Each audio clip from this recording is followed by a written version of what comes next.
achiel. Kawuono en dodo. Wamadho busa. Wamadho kwete to watuomore gi bundiwa. Watuomore gi bundiwa nikech wamor. Piny otimore Amolo biro yawo. Amolo biro yawo stadium. E Homa Bay. Luo umor. An magweyo luo pongo pacho kabudho wendo. Nyarwang'aya. An machogo piny ka luo pongo pacho to budho wendo. Idemen piny. An magweyo ka pongo opio andai. Oh, ajura una chono keugo uko rabono biko nyisa kwada the head how much the money nyara kumka kote kwat jokalwagni. Ajiki kodhi amo.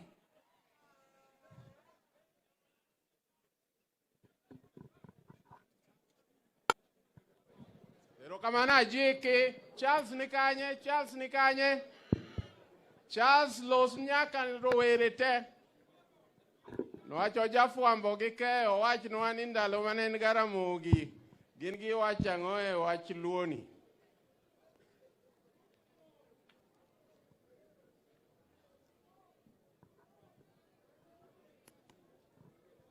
Ngire ipoya to kata kamano erokamano. Baba, governors duto te gi jotelo duto te, all protocols observed. Nyikwa Ramogi Jwang' oyawre uru. Erokamano kuom thuolo ni. Nitiere oganda manobedo gi od fwambo gi keyo higa 40 gi wiye. Ne girwako mano kaka gima gipuonjorego rito kitgi gi timbegi. Ne ginyayo achiel margi to gi dongruok margi. Momiyo ji wuoroga ni tang'o momiyo oganda ni gigi timo mopogore. Oganda Luo ne wabedo gi kinde malach kapok wabedo gi odwa mar fwambo gi keyo mawacho dhowa. Nikech koro nochopo sama ji wuotho tung' piny ka tung' piny. Ma en achiel kuom gik manomiyo kido gi timbe jomoko odonje iwa machiegni kendo matut moloyo. Ka yande nyakalondo mag Ramogi ochakore, kinde manyo pod atiyo e achiel kuom nyakalondogo nyatemo jiwo oganda ni kik uyier ni en nyakalondo mane, tek nowacho dho nagi. Wachikuru itwa, wayud puonj magichiwo mondo konyrwa e rito kitwa gi timbewa. Gima duong' moloyo, iwacho ni oganda mabedo kanyakla kambeko kanyakla ok nyal lal, Profesa. Utfwambo weche konyo oganda e mbeko kanyakla mondo wadongre. Erokamano Charles kuom jodongo mosewinjo wechegi kaka Luo Kere Odungi Randa. Ibende biwachi ento jodongo wacho ang'o e wach ni ang'o momiyo wapogre kaka wapogre ni.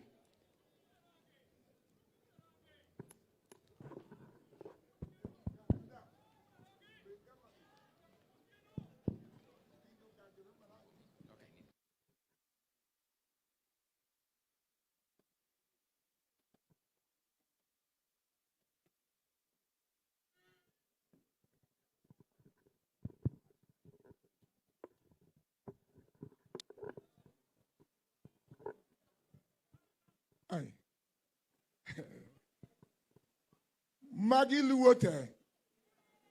Oganda ni Luo te. Erokamano moluo Raila Odinga. Aneno anyango nyaukaya. Mar Nyasaye gwedhu kendo medu uchoko oganda ni kendo. Amoso ujodongo. Amoso ujodongo. Amoso ujodongo. Amoso ujodongo. Wabiro ka wadwa wacho wach Luo. Gimomiyo Luo lal. Gimomiyo Luo lal. Adwa wacho nu. Tieng' ma kawuono. Tieng' monyuol kawuono ema ketho Luo. Tieng' monyuol kawuono madho wasungu ema ketho Luo. Ndalo moko higa 70 naringo e Kenya ka dhi oko. Nadhi adak e piny achol kamiluongo Tanaka. Tanaka no e dalago kot bite. na yudo joluo kamadho kombari gi madho goseke to jaluo ma kawuono dang madho kombari omiyo joluo lal. Awacho niya, bang' higa 40 ka kanisa odonjo e piny, kanisa owito nying maniluongo go nyimine chon. Mine machon niluongo na Uma, niluongo no Jiko, niluongo na Sande kata Range. To bang'e no ka koro iluongo nyako moro na Uma to okecho kodi nikech ok iluonge gi nying maber. Amiu example. An machung' kani mama en nyanyahera, nyar Misen. To mama noa kucho, to biro tede piny Kano, to yudo batiso na Range. To ka koro chopo higni machien, to yudo batiso, iluonge ni Pilista. Koro iluonge ni Pilista Range, omiyo ji mang'eny ong'eyo ni wuod Range nyanyahera. Wach nyombo, joluo ne nyombo. Kama wayu moro nitie, amiyude nyako. To nyako ma kawuono miluongo na romo go to yienane. Nikech buke moriwou, oganda luo lal. An mawuoyo kani, awuotho go gingo dinga ndalo mang'eny ng'ama nong'e chik luo. Kendo puonja weche mang'eny. Joluo, nyiri munyuolo mondo gam. Yawuoyi munyuolo mondo gemnegi, to nyiri ok nowegi. Ka nyiri owegi, to mano nyara gwambo. Somo kik keth wiwa, ni ng'ano somo ahinya, ema wuoda dhi tedo ne nyare, mondo yud pesa kuno. Pesa en mwandu makadho. To dhano siko nyaka chieng'. Iluongo ni kothi okang'ane kodhi mabeyo, nikech nyako gam kanyo. Omiyo joluo lal. Joluo se lal e weche maricho mang'eny.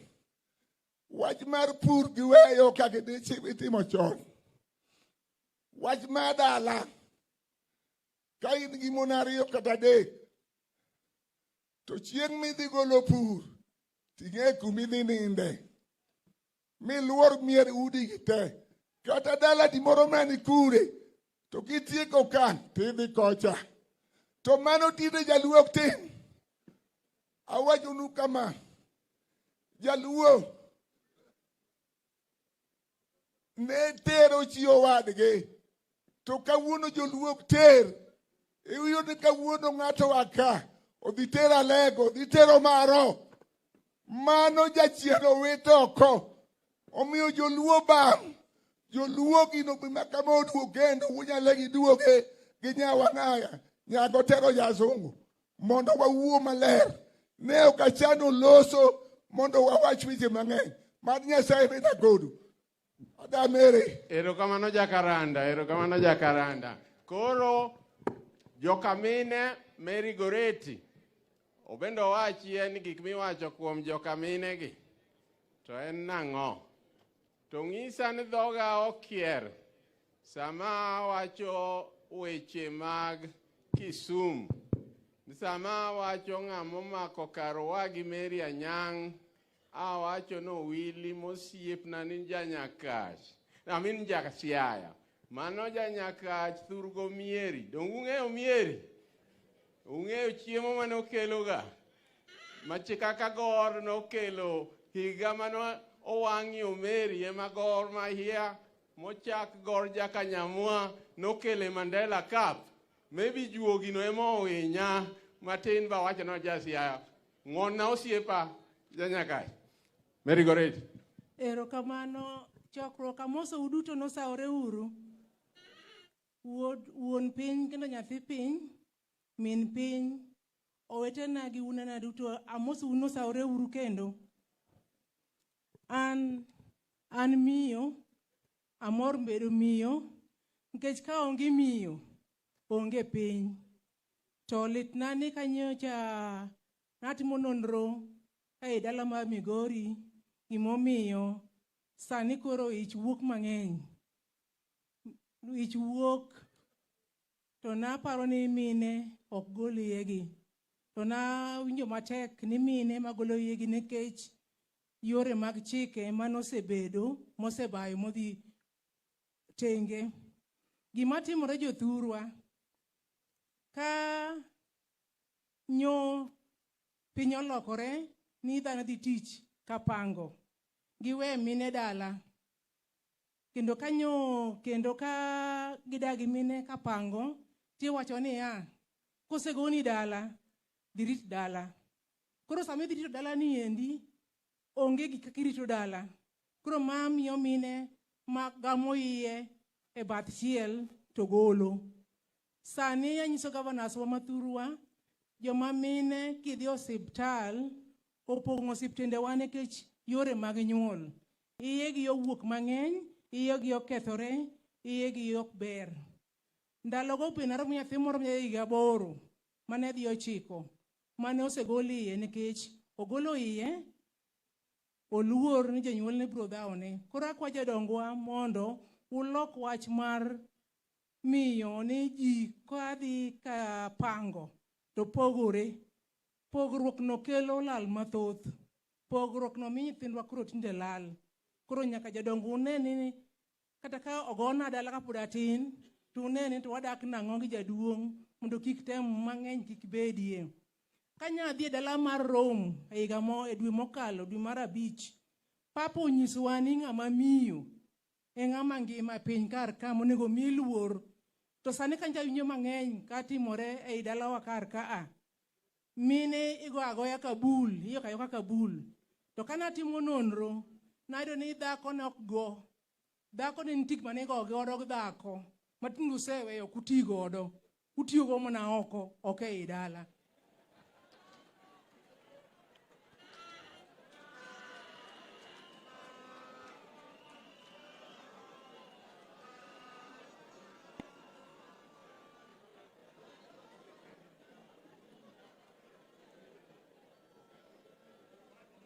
Jothurwa wado tindo kwanyuolre, kwan wadok chien. Sani kanyo wadhi e ng'wech, nji nyendora ne numbers. Koro miyo, waweuru keyo kodhi oko.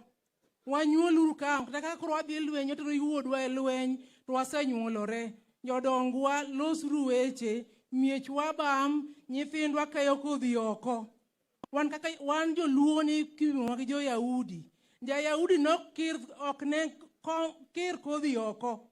Ne weye kodhi dala kar kendi. Koro joma mine ywak uwewa marach. Uwewa nurito mier, to onge gima ritowa. Koro jodongo losru wach nie.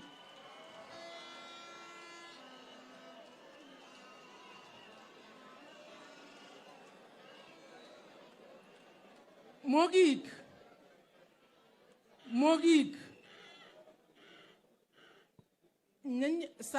Kana timo nonro, nyiri nok gol iyegi. Ne gitweyo iyegi mondo kik ginyuol. Koro akwayo jomosomo ka, wuon piny akwayo ni mondo watime nonro ni to gimoro ne mine ne ntiere godo manyalo tweyo ich, umo ich, mondo kik nyuole. Mano science maduong', joluo mong'eye to dhi kolal. Nyamrerwa ni kode ging'eye. Mogik, nyithiwa manyiri dwa mako ich aoyaye kapod gitindo tindo. Waketho mine, waketho nyithindo, waketho. Ing'ini kiketho ng'ama miyo, to piny be koro iketho. Kiketho ng'ama miyo, piny be koro timo nade? Iketho. Wamiyo nyithindo manyiri luoro, wakelgi maber mondo ginyuol sama owinjore. Ka idende osejing maber. Waweru timbewa moko mang'eny matinde watimo ero, wariere uru. Kidwa nyombo, bed gi Mikai, bed gi Nyachira, bed gi Reru, bed godongoer, bed goluwo ndara, oluwo kado, kamano, tirieri maler kama. Eru kamano. Ero kamano Mary Goreti. Ang'iso uni Mary Goreti en nyauyoma motedo Kanyada, modak Migori, manigi puodho Muoroni, koro kalo counties te. To gimowacho no oilo bonyo digolo akiani digolo nigi wach mane to sama digolo kao mic no asemanya youth mamondo los kae youth yoyote madwa loso kelna nyingi ko bonyo digolo osewacho bendu wachi en wach luo nyaka riure kodu nie joma sani wachi en chikegi unwango nango any youth kelna nyingi ka sani digolo. Ero kamana ahinya professor wuon piny kod min piny kod yawa duto mosire mondo obed kodwa e chokruok ni. Mary Goreti wacho gimoro maduong' ma paro ni ok onego wakal ma ok wagure motegno. Kane wayudo uhuru higa 63 an ne aja skul ma podie ka somo gik mang'eny. Gima ni nyiso wa en joluo ne namba 2 kuom e anyuola mane Kenya ka.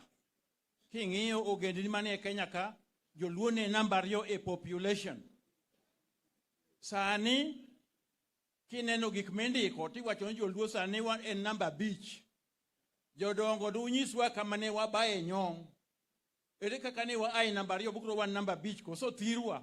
Dipo kithiro ka mror gi weche mag siasa ka kiloso population census wawuok mna ni watin mondo mawa gik moko to ka dieri ni wadok chien wa ai namba 2 abali yo ka namba 2 kuomwa ae to wa Kalenjin no dio ka namba akambo ka namba koro wa namba 5 gino nyaka jodongo upare takwayo un ka udok ageno ne jodongo ka un kae okuna una jodongo mag luoto kendo urito mna bura mabiro higa mabiro un kod county county ka county nitie duond jodongo di uru manyien tango matimre kod nyuolruok marwa ango momiyo wadok chien to jomoko to dhi mbele to ko watin to mwadhi e onge achiel madwa medo en ni jaluo en ng'at manohero somo kendo king'iyo wach mar ng'eyo gi rieko jaluo namba 1 jodongo ne nigi kamipuonje nyithindo maniluongo ni ot manyuolie nyathi min nyathi chako mapuonje gi kanyo.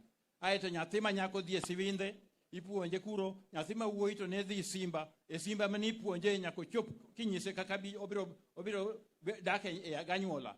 Aeto kanotieko kanyo makoro nyombo to koro puonj mare ne dhi Abila. So nyathi ni chako go e od min, odhi e Sivinde, odhi e Simba, ayo odhi Abila. Abila eko mane jodongo rome to puodho piny to puonjore. Jaduong' moro nwang'o chandruok moro modonjo mapok no winjo kaka timore to odhi e jaduong' wadgi to gibede Abila to gipimo gi ino. To kinde gino ginyalo kra yalo e duond jodongo mar gweng'. Gigi tinde waneno kolal. Kaka gigi olal jodongo nyakwa dog chien ma waduok giwa mane beyo. To madwa wacho mogik kane wanwang'o uhuru higa 63 jaluo nene manotele Kenya ka somo makane idwaro daktari idwaro lawyer ng'at miluongo no okil kamaloka kaka jaduong' Orengo jogi jaluo mane nitie agwigi kodheke manokuonge Kenya ka gi rieko mar koka okil kamaloka to jaduong' Ominde jaduong' Wasau mago ne joma licha ahinya gotgi ni jogi tinde ok wawinj wach kuma jowa ma apiny dhiye gima chando wa madwan jodongo kod yawa motelo man komondo omak motegno en iwadok chien e wach mar somo. Sano somo gima nyas neno ni chik manyokale parliament ni to kod gik manyocho lokruok manyocho bede somo mamalo mar university idhi ng'iewo idhi chule gi pesa manyathi kwayo anadwa dhi somo University of Nairobi tadwa dhi somo medicine tinyise pesa modhi chulo nyithi wa ok bin wang'o thuolo e medicine kaka nyocho wan mwamako medicine e Kenya ka kok watang'o kwabi golo lawyers mariek kaka jaduong' Orengo gini nikech ka ni biro nengo biro hewa wan kaka jonagi wadoguru chien wapar ni ka koro university mamalo ibiro ng'iew gi pesa chakore higa manyien machino machani ochako nyithiwa mabiro mariek madhi kalo to ok dhi donjo kuondegi wabedo go nadi wan wang' yo moro manyako wabed ni ang'e no genim kod biro loso duonde mag solo pesa wan to ere plan mwan go erokamano uru erokamano ang'e ga ni josiasa ema kimiyo microphone to okwe aneno ka japuonj bende kara kimiyo microphone to okwe koro youth osebiro ngala jakamser ne ka korwakre akala ugudu wachane wach kaltani bo Joey aniluonga ni ngala wino awuod kindu kamsero sikaka kawan ka to kora chalo ng'ama ni dala oka ikora lakini wago mbaka etie yen Kisumu County kocha kabiro kaka mzee kijana an elder mar Kisumu Central kotelnwa gi bwana Pius okweuru adawacho kama wan kaka jomatindo gimonego bed ni iyandonwa kata ilandonwa en gimoro achiel luor gi luar en gima nyaka luor nyithiwa masani oko respect gimiluongo ni luar kata jaduong' wuona wuoyo mofuo ka gima en mbasne awacho koso kawacho jodongo bede uru machiegni gi yudhe an ariya eka mondo amiyud platform ka aduoko nwero kamano jo Kisumu to ka kamano jodongo kawe uru yudhe uket machiegni nikech timbe moko matimore mok ber gi youth emomiyo youth lal kawuono awacho koso kawacho mar adek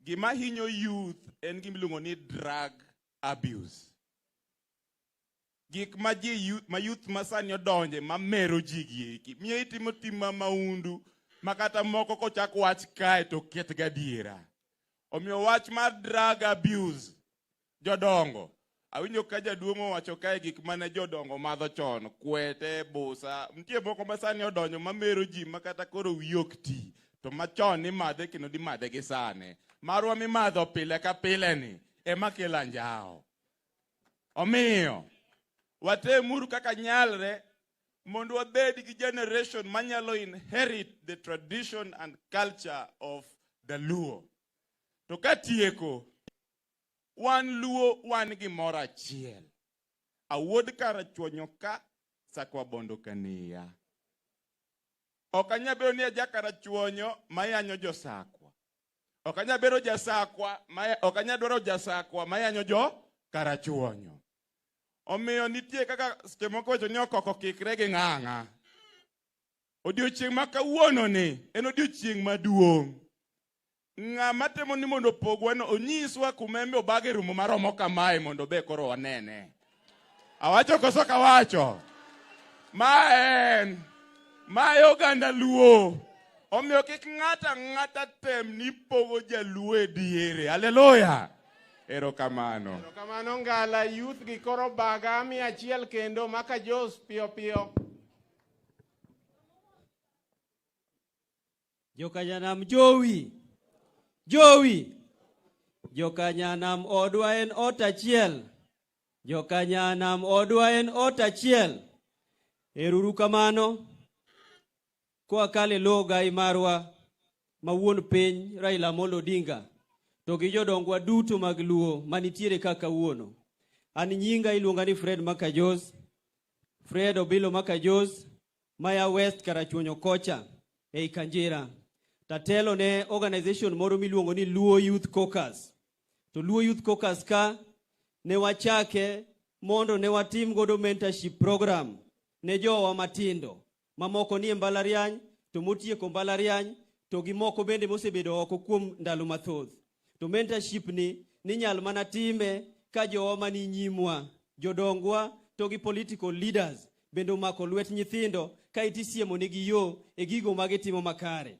Kendo wamedo go erokamano kabisa ne political leaders magwa mano wuok oko mano wuotho kodwa kata seche mane wuon piny manyo piny ne wawuotho kodgi ma wadhi ma watimo encounter gi jowa ma Mount Kenya, to gi jowa bende ma Ukambani, kane wawuoyo gi vijana matindo, kane wangiso gi gigo mane beyo mane nitiere, mane waneno ni onego wa support godo wuon piny Raila Odinga.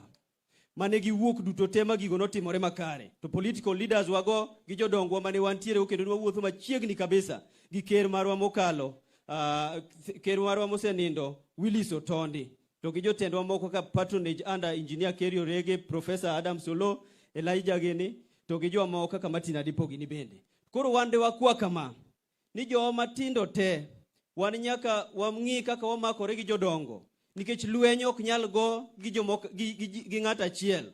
Kijende ok nyal go e kendgi, to joma dongo bende ok nyal go e kendgi, nyaka ji riwre eka wadhi kanyakla. To maduong' nyaka wariwre uru mondo wane kaka watieko weche maricho machando wa kaka oganda ka wamako bar nyithindo mondo wachopuru loka cha. Nikech loka cha wanyalo chopo waduto mana ka wamakore kanyakla kaka ojende to gi jodongo to gi mine. Ero uru kamano. Jowi.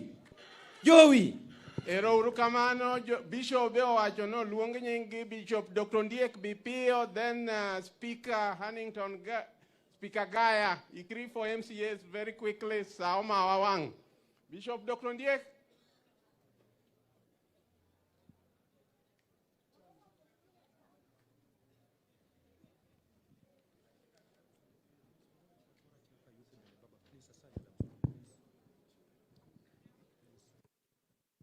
Amoso ni opak ruoth. Anan Dr. Reverend Ondiek atiyo kanisa mar Africa Inland Church and Bishop mar South Nyanza Area Church Council. An gi weche matin ma representative marwa Dr. Buka omiya thuolo kwa kuomuka achiel. Ere gima duoko wachien. Mokwongo, jodongwa machon ne nigi duol kama ne gibede gi nyithindo ka gipuonjo nyithindo weche mag gweng' kod weche mag piny, dongruok gi luor.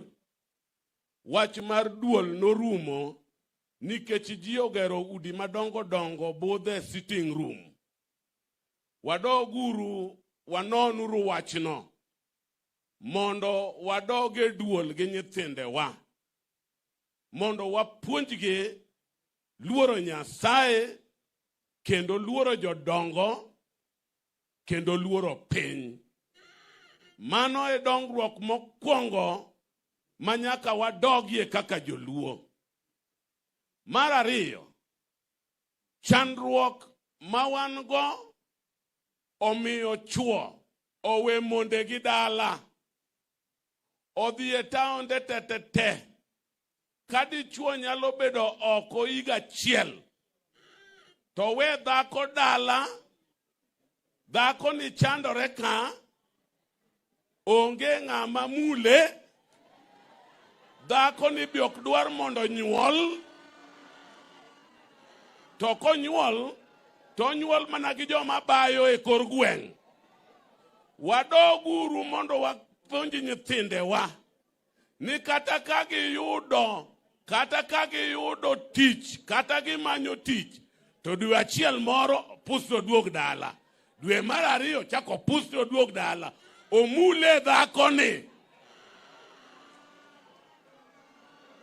Mogik, luoro Nyasaye e chakruok mar rieko kendo mar dongruok.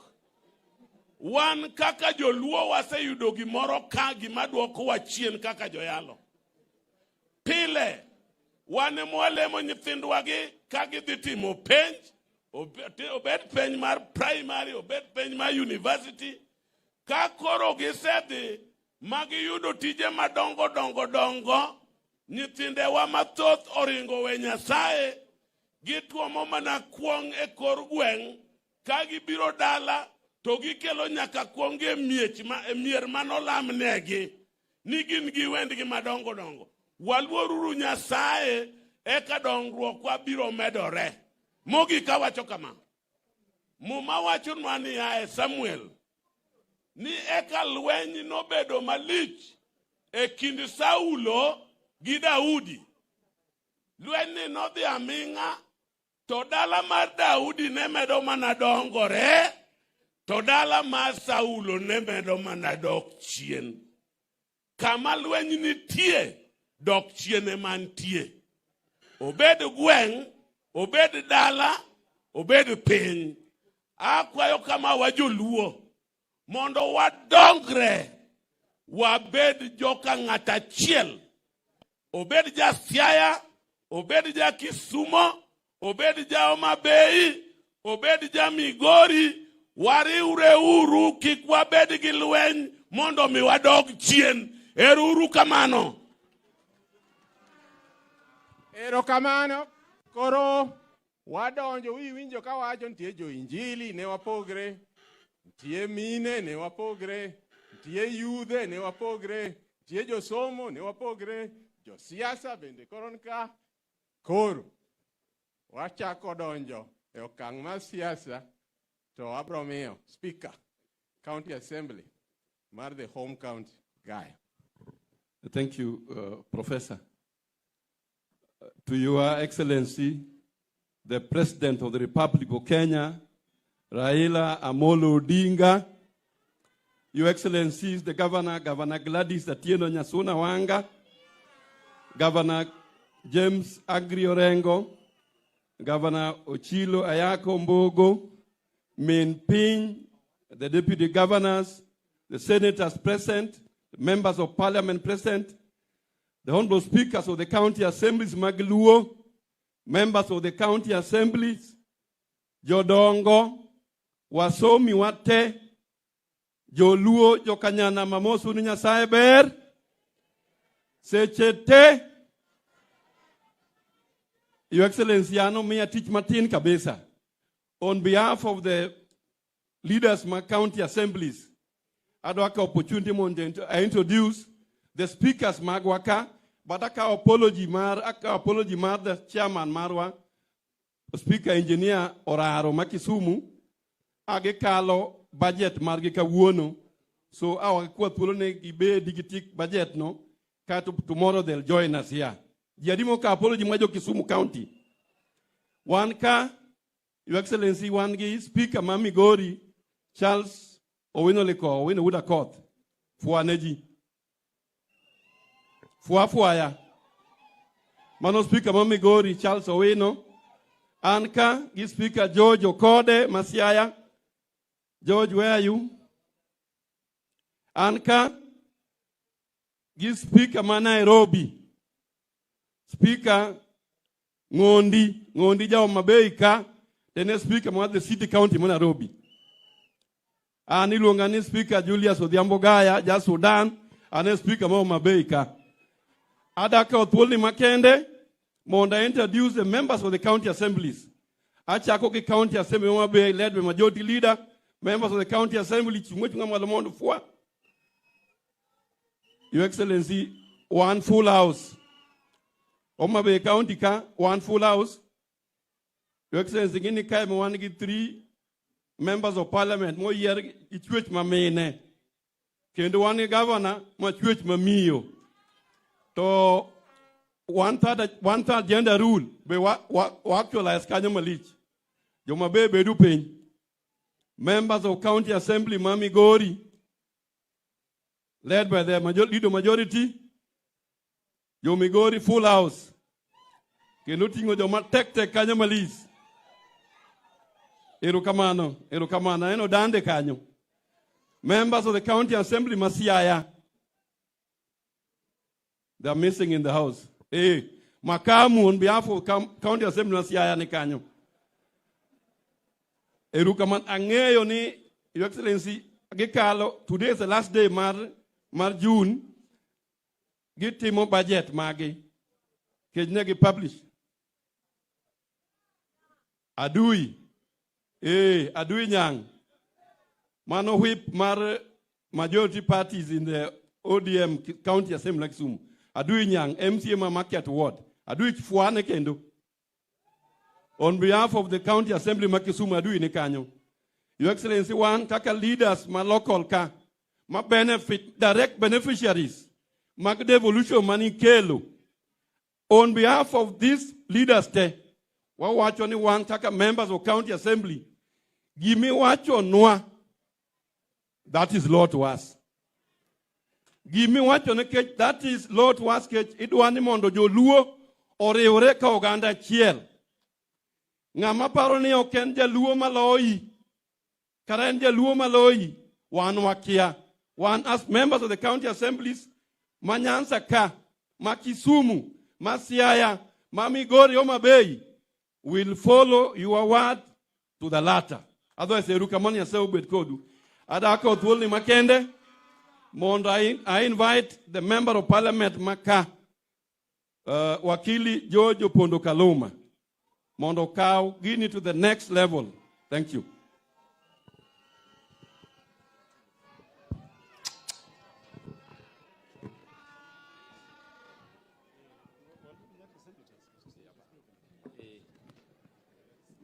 Ne ruodhwa ma piny ogeno President marwa Raila Odinga, ne min piny jodongo, governors, deputy governors, speakers, jotendwa duto manitie migao mopogore opogore, gi jopiny luo te mobire budho, mitima sego e Homabay County ni.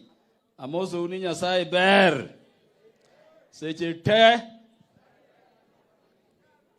wabiro wacho weche mang'eny. Oluonga na sani mondo arwaku ewi asego Kanyadaka. Jo Kanyadagi jo alego ka watieko budho ma kawuono, kapok otieke kiny ka baba biro puonjou, ibiro nyisu tie asego no. Kendo nono jodongo motelo ne gi jaduong' nyawawa nitie ka. Asego no en nying ma kwarwa nyada ka nogo kogo kato koni tho asego. Koro un bende usego. Arwako Homabay County. Jodala wa ukao. Kendo kugo mbaka tu ugo maber.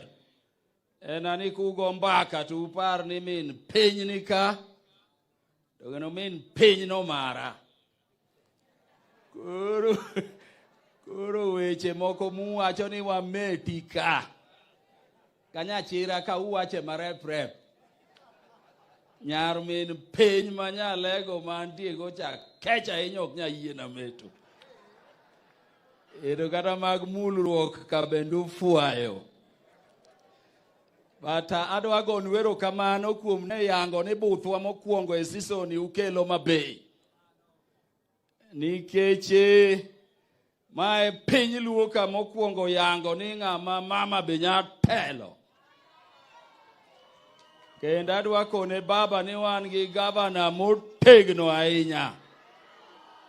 Kendo tiyonwa maber. Baba wasechako wuoyo samoro wanga ni wabiro yiere without opposition next election. Otiyonwa maber. To kata migao ma piny bende.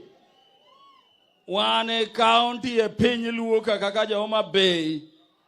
Magi miluongo ni 2/3 gender rule poko thago. Ono yiero mine pile mang'eny nyaka county assembly. Omiyo wago erokamano kuom dhialowa mondo wapuonjre kaka itelo ne piny Homabay. Koro yiena uru mondo atang'nu jotelo manitie. And adhi luongo nying-gi oke order kaluwore gi korgi kaka romo but kaka ne gidonjo. Wantie ka gi Honorable Fatuma Full Network. Mano women rep mamigori. Kendo kakodhi aneno kachal nonuoyo kababuye. Wantie gi kijandwa bunge kacha ilongo ni Honorable Adepo Kuome. Mjumbe mako nyango rabala ene kijana bunge kucho nyaka nyocha Dr. Uburu wuogi. Manoliye karachuonyo ang' no wuok kodu. Wantie gi mama Rosa Buyu Dwase. mjumbe ma Kisumu West kocha. Nyocha ne miri ma omake gi Milio Odhiambo gigo osiepwa masabina hedi mombe moreg piny. Wantie gi Honorable Tom Joseph Francis Kajwang'. Ano wuod waondo go bende samoro bro ng'e ka ni mago jo asembo makocha. Mondo nyisu ni gima wacho ni luo riwore ni onge magi mbaka ma wang'eyo. Koro en omako nwa Ruaraka Nairobi kucho ng'ama thuon ahinya. Wantie ka gi Dr. Ivo Bara, mjumbe makabondo Kasepol. En beno nya Kisumo kocha. Omiyo yawuoto Mabei County kiseneno kaka nyi Kisumo ge timore kodwa ka mopono biro kasegele kik dog nono. Wantie gi mjumbe Honorable Peter Masara, Masuna West, Pinyo yie tung Migori gi Tanganyika kuch. Wantie gi Nyalego the Honorable Dr. Lilian Gogo. Mano mjumbe marangue. Anene mjumbe mokwongo nuo rangue no pok no nuo. En minenen. Wiye kanyo nitie gi degree 4. Obiro wuoyo kodu kiny ka babo yiene obiro winjo. Wantie ka gi Dr. Christine Ombaka. Dr. Christine Ombaka ni mano min Siaya, the women rep. Ochamo bunge tamaradek. Wantie ka gi nyakewa Honorable Milio Odhiambo ma Bona.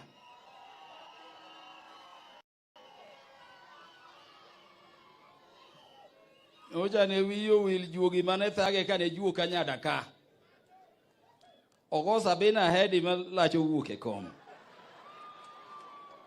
Wantie ka gi jakom duol marwa bunge. Ilongo ni Honorable Dr. James Nyikal mjumbe Maseme. Obro wuoyo kodu kaka wakuotho kuch. Wantie ka gi jatendwa bunge kucho te. The Honorable James Opio Wandai, mjumbe ma Ugunja. Erokamano jatelo chopo. Antie ka gi wuoi mano yalo bura mokwongo wito election mar Ker Africa ka. Ilongo ni Dr. Otiende Ura Molo. Ano mano wuodo yoma bath nam kucho jararieda. Wantie gi mjumbe ma kanyocha ne wantie ge od bura mamalo to ne waluonge ni ene jatelo mar youth. To sani koro en Senator Masiaya, the Honorable Dr. Oburu Oginga. Mani ko baba last time na kwa eno ter mama noringo lala kapoko tero mama. Wantie gi Honorable Sama Tande. Mane mjumbe mara lego mokwongo nuoyo bende ng'amalicha ahinya. Wantie gi Honorable Ong'ondo Were. Ong'ondo ni mano wuod Kachien. Wuod Mumbo. Mjumbe makase Paul. Wantie ka gi mjumbe morito bedroom mar baba Nairobi Kibra.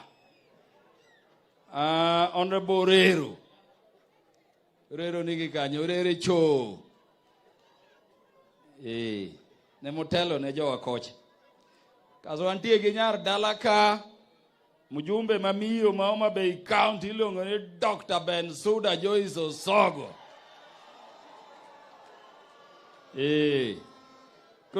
Obro kone Bensuda is on the throne. Weche ne ng'enyo kabi yiene. Sani obro wuoyo ka babo yech seche moko. Koro wantie gi Honorable Martin Owino, mjumbe Mandhiwa.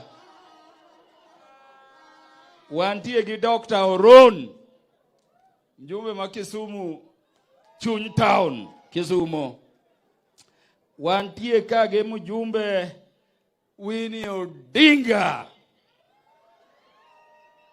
Mano mujumbe marwa East African Legislative Assembly od bura ma pinje ma imbo. Imbo cha East koso ugwe. Pinje ma imbo. Ene mana wayiere kaka wabunge to kendo no yiere mapok no yier ng'ato kitere East African Legislative Assembly kaka nyocho yiere. We are on a 12 ini. To kendo dhombe. Kawantie gi mjumbe mamuoroni Dr.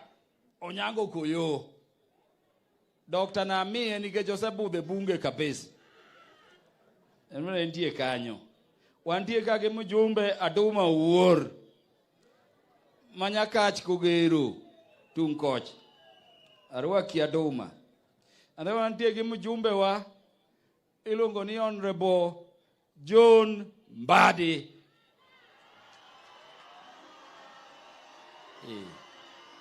John Mbadi emotelo ne Public Accounts Committee e bunge kucho. Mane committee maduong' mogik. Itelo ne kucho to kendo nyocha en jatend wa bunge kucho. And then wantie gi deputy governors mang'eny ka nitie Dr. Willie Aseneno. Aneno Honorable Magwanga gi deputy governors waduto tema nitie. To Peter Masaro ok nyal yie na baba koka wacho ni wantie ka e gi mzee Omar Zamzam moa Migori. Ano jowa ma jo Islam motegna ahinya jodala gi mama. Koro an atieko araluongo seneta marwa. Adwaro ni kama untie kapok amiyo gini because wadwa ni baba mowuok kodwa bang' jodongo gi jolemo. Ere jotelo mag chama mar ODM duto tete party officials ochung' malo.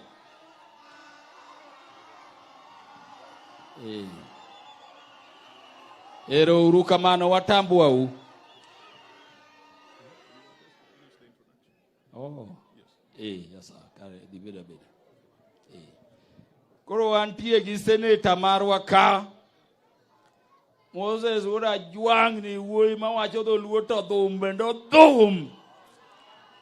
Ene seneta maro mabe obiro wuoyo kodu kaka saang nitie maber. Nitie seneta mapok atimo ne introduction. Senator Beatrice Ogola nyar pacho. Baba, we thank you for giving our daughter a chance mondo bendo yale Senate kucha. Koro baba jogo duto temineno ka onge ka. Awachi koso kikawachi. Wan gi matino wino negino yudonwa na oko. Babe ng'wonwa wadonjo kisedonjo wanga manyocho oro wane wadho amany kamoro minyatere ngege European Union kucha. Wan gi matino. To kineno ka babo biro to ng'ato onge ka. Ng'ata muwinjo ka onge ka waluongo na ndhoga. Waluongo na ng'o. Ko en bende buchgi. Ang ne wayal mondo utiek to kaka oganda unge kaka weche mag ndhoga watimo pile donge. Koro ugo mbaka maber, jotelo bro yudo thuolo mondo wago kodu mbaka, but nyikanyada nitie nyiri bendo wa pinje mamoko. Koro wago uraga mbaka mondo wapuonjeru. Nyasaye ogwedhu masani.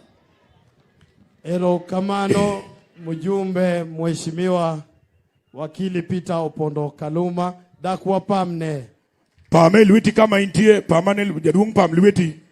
Hapa nintie wachma. Aya. Odege listika, baba listika oyie na wach ni Honorable Odege manyatike. En onge kato chung' kodwa motegno kabisa. Ne gimoro make matin, but en kodwa. Jodala wa uye. Modonka wakia unge kaka wajatimo ugwenwa gi uruoko. Ero kamano mheshimiwa Peter Opondo Kaluma. Akwa gimuolo makar kende jaduong' Adira Osawa Ruodh Goro owachie wachachiel elo majodongo kuyiena. Karibu sana. Jaduong' ni kanye.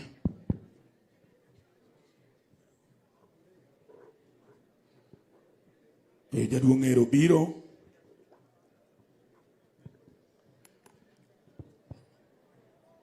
Mak jaduong' okal stairs kama ber.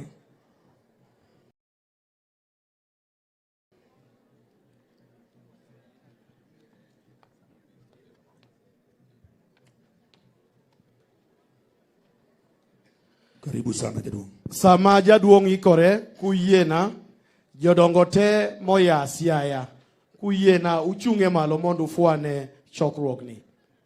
Jodongo te moya Siaya. Yes, Mheshimiwa. Jodala wa Edi Okech bende ukawacho ni kodwa. Okoni list kawuone go teki kugoe oko en kodwa. Miluongo ni Professor Jianda to wakia kuma nitie en apology ne onge ka utie kode kaka wawacho dongi. Erokamano kendo Jodongo ma Kisumo kama untie. Ne wawacho ni kae mane jodongo ma Kisumo bede gi jodongo ma Siaya to koni ne jodongo ma Migori to gi ma Homa Bay. Jo Kisumo neno ka fuayo.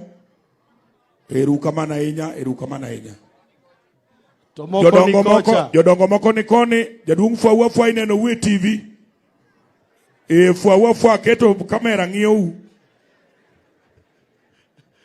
Jodongo ma Homa Bay kuyiena tuchung'u fwaya. Jodongo ma Homa Bay.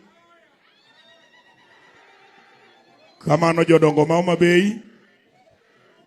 Jodongo erouru kamano jodongo moya Homa Bay. Jodongo moya Migori. Jodongo ma Migochwa tingane badi malo kama intie dani chungu malo jodongo ma Migori. Jaduong' mopod go mbaka kacha ng'ane TV dhi ng'adi oko jaduong'.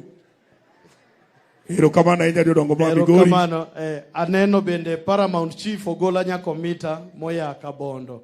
Ma bende jaduong' moya Homa Bay. Aya, jodongo ma Kisumo chabu aseluongo. Jodongo moya Siaya kuyienwa. Ne pok waneno Siaya ka pok waluongo. Jodongo moya Siaya. Jodongo moya Siaya. Aneno ka jodongo moya Siaya. Jomoko poni e obiro. Nitie ma tiyo gi gacha ma miyo locha ni mondo kowgi. Mana nikech chuny man go an gi sungo tama. Migori to ne pod akonyo nyaka jo Siaya to kalandi. Karibu sana jaduong'. Ogina yao. Karibu jaduong'. Jaduong' karibu. Ne wuodwa mwageno kendo wahero president mar oganda moluor Raila Amolo Odinga kod mikai mare mantiere Ida Nyar Migori to oganda duto te gi jo members of parliament governors magwa mwageno mantiere ka to oganda duto moa ka gi kacha amoso gwe nying Kristo Yesu mangimani oyawore uru. An machung' ka iluongo ni Adera Osawa. An jagoro mar Luo Council of Elders chakre ndalo mane pod en Luo Union East Africa. Nyaka koro sani asebedo katiyo kod oganda mar Luo kendo an kod gi machiegni pile.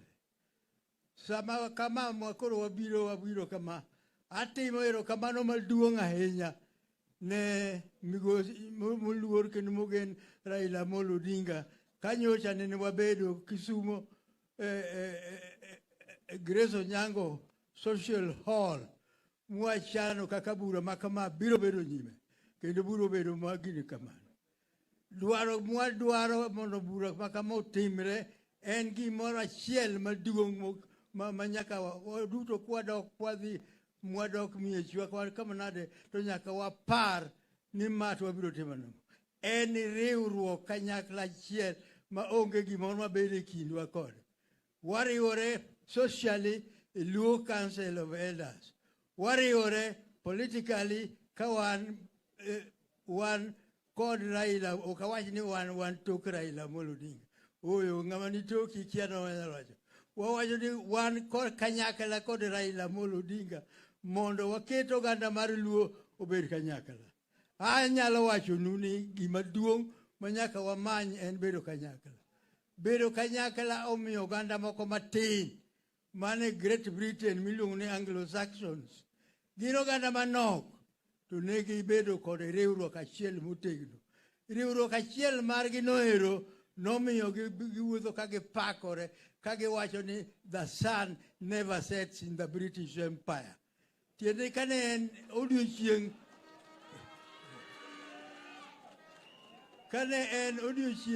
India to en otieno e Afrika. Koro miyo ne sano ok ne nyal podhogi. Kamane kaka wagombo ni oganda mar Luo. Wan kod ogendini 45 sani. An awuon machung' kani ang'eyo attitude mar oganda koganda nikech asetimo research on that one. To gima duong' momiyo wan wasurvive kendo wachung' motegno en riwruok. Riwruok ni Jaramogi Oginga Odinga oloso go kochako riwruok mar Luo Thrift and Trading Corporation, oloso koriwo gi East Africa Union, ma Luo Union East Africa, ma chande to kanyocha wadhi multi-party. Odinga okelonwa riwruok nachiel mwabedo godo makoro bedo nyaka sani. Ma omiyo keta wacho gimoro kama. Wan wawegi, kachiel kod wan politicians magwa, kachiel kod oganda mag jotelo mag oganda, waywa uru tol achiel mondo wabed jogo ma loso tijegi. Wabed uru jogo ma loso tijegi ka wan kod kanyakla achiel. Mano eka wanyalo kwang kendo wanyalo survive motegno e oganda mar gine. E higa gini sani jawuoyo moro wacho ni wan watelo education. E higa moro mokadho nene achung' ne jopuonj. Ne an headmaster, chairman mar Headmaster Association. To nene wayudo ka kamoro ni Nyandarua ne golo nyithindo mang'eny ahinya. Koro ne wadhi kuro ni mondo wamany gima omiyo gin to gigolo nyithindo. Gin gi jopuonj manade nikech e primary ka ne wan kod P1s, wan kod P2s, wan kod P3s. Gito gin kod machalo nade. Ka ne nadhi achopo Mombasa gine Nakuru, we were humiliated. Nikech ng'ato chuch ka kono ne un manyocha usomo sani koro un kanye. Ere kuma untiere koro osekadho. Mane gikadhowa nikech wan joluo watimo gik moko maler to gin to magi gitimo gini. Omiyo akwayo ni e korka education kama wadhiyo ni e riwruokwa ni nyaka wajiw joma tindo migi many education maler manene Simeon gini okelo, manene Ogoti gini okelo nwa kod joma kamago. Omiyo education no en the key. Esani wasebedo kwa wariwore motegno ka wan kod wuonyalego okego neya. To weche pod ok obedo mabeyo nikech wan watimo gik moko maler, waonge kod ukora. To ukora timore ka kucho kae to iloko gweth marwa kata hawe marwa iloko ataro nikech wan ok wang'eyo gik miloko atarogo. Dwaro ni mondo wabed mochung' motegno kendo moikore mar neno ni kama koro wadhiye face machielo. Face mwadhiye ni nyaka wadhi ka wan motegno, wan kanyakla, wan gi hera. To ma wanyalo timo mana ni 1, waherore. 2, wariwore. 3, kik wabed jomoko makuodhowa. Nwakuodhore kindwa wawegi. Kwatimo kamano to pod wawuondore ni wariwore to wakuodhore.